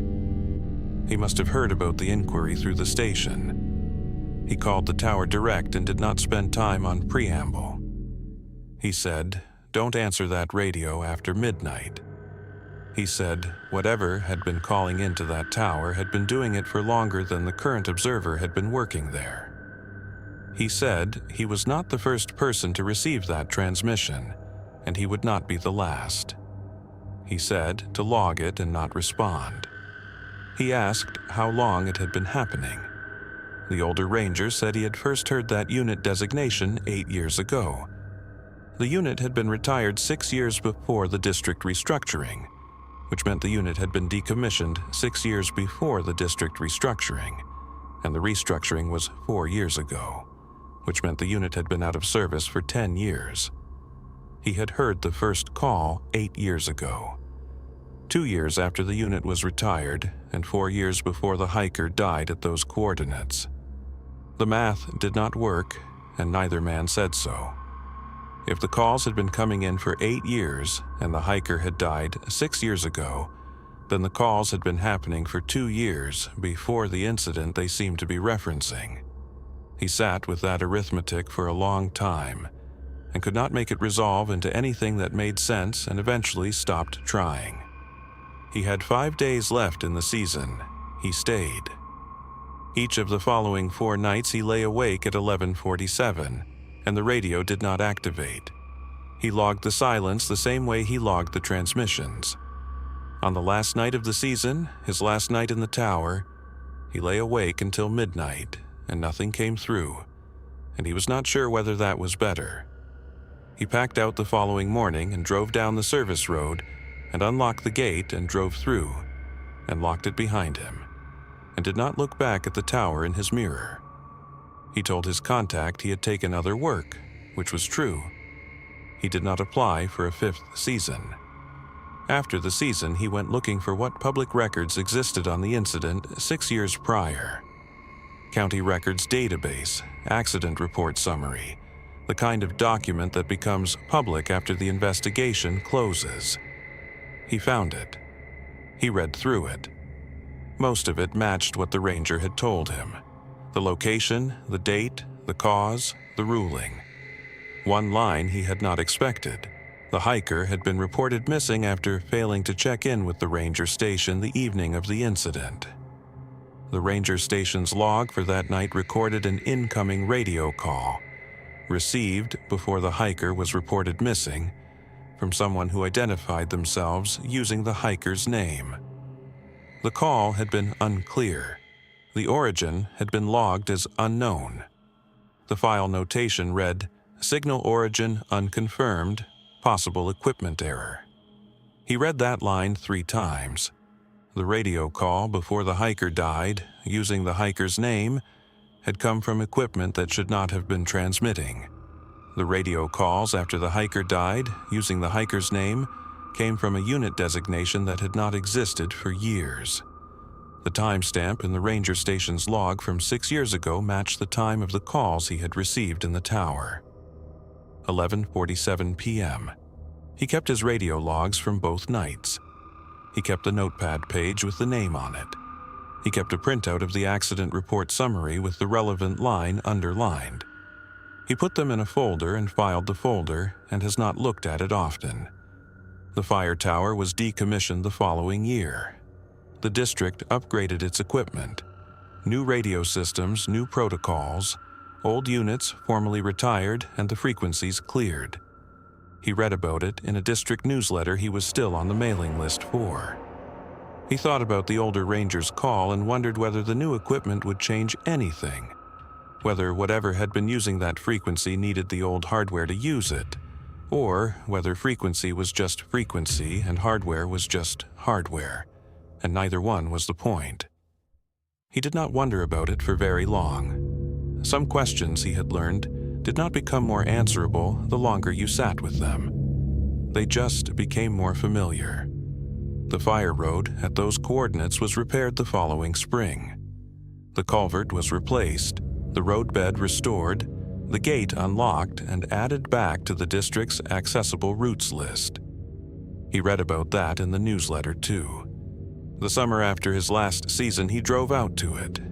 He told himself he was not sure why, which was not entirely true. He drove the district road to the gate, which was standing open now, and he drove the repaired surface to the point where the coordinates had placed the transmission origin. A bend in the road, a section of new gravel on the repaired area, a concrete culvert visible below the bank edge. Trees on both sides. A steep drop on the right where the bank fell away to the drainage below. He parked and sat there for a few minutes with the engine off. It was a summer afternoon, warm, birds in the canopy, light coming through in pieces. Nothing about the road looked like anything. It was a repaired fire road in the southern Appalachians, ordinary and unremarkable, the kind of road that existed in 10,000 places in these mountains and that nobody would remember passing through. He sat there and thought about the hiker who had gone over the bank in the dark, on a road he probably had not known was gated, probably had not known was damaged, probably found in conditions that were nothing like this warm summer afternoon. He thought about what it meant that someone or something had been calling in that man's name before he died and after he died, at the same time of night, to the same location. He did not arrive at anything he could call a conclusion. After a while, he reached over and turned on the truck radio. Static for a moment. Then a station came in. Country music, faint, the signal uncertain at that distance from any tower. He listened to it for a few seconds. Then the station faded and the radio went to static and the static went to silence, and there was nothing but the open frequency, that faint carrier hum of a channel that was active and receiving and waiting. He sat with the silence for a long time. Then he put the truck in gear and drove back down the mountain. He has not returned to that road. He has not returned to the district. The folder with the radio logs and the notepad page and the accident report summary is in a filing cabinet in his home, behind other folders, and he does not open it often. He said in his submission that he did not go back to that road looking for answers, exactly. He said he went because he felt he owed the place a visit, the way you visit somewhere after something happened there. even when you cannot say precisely what you are paying respects to. He turned on the radio, and the radio went quiet, and he left. That is where the silence is. That is where it has always been. In these mountains, in these hollows, on these roads and trails, and in these cabins and fire towers and deer stands and tent sites. Not in the thing you see or the sound you hear. In the moment after. In the detail that does not fit. In the warning you understood too late. In the question you cannot stop asking even after you have accepted that the answer is not coming. The retired ranger still carries a whistle he has never blown. The woman still has a key to a room that should not have opened. Dale still pays taxes on land he will not walk. The photographs exist. The frost prints happened. The impressions in the foam were there in the morning light. The porch light ran on its schedule for months and then stopped, and the stopping was not relief. And somewhere in the southern Appalachians, on a repaired fire road where a man died in the dark, there is a stretch of gravel that looks like every other stretch of gravel in these mountains. And at 11:47 at night, in the right conditions, on the right equipment, a frequency opens up and holds. Nobody has answered it in a while.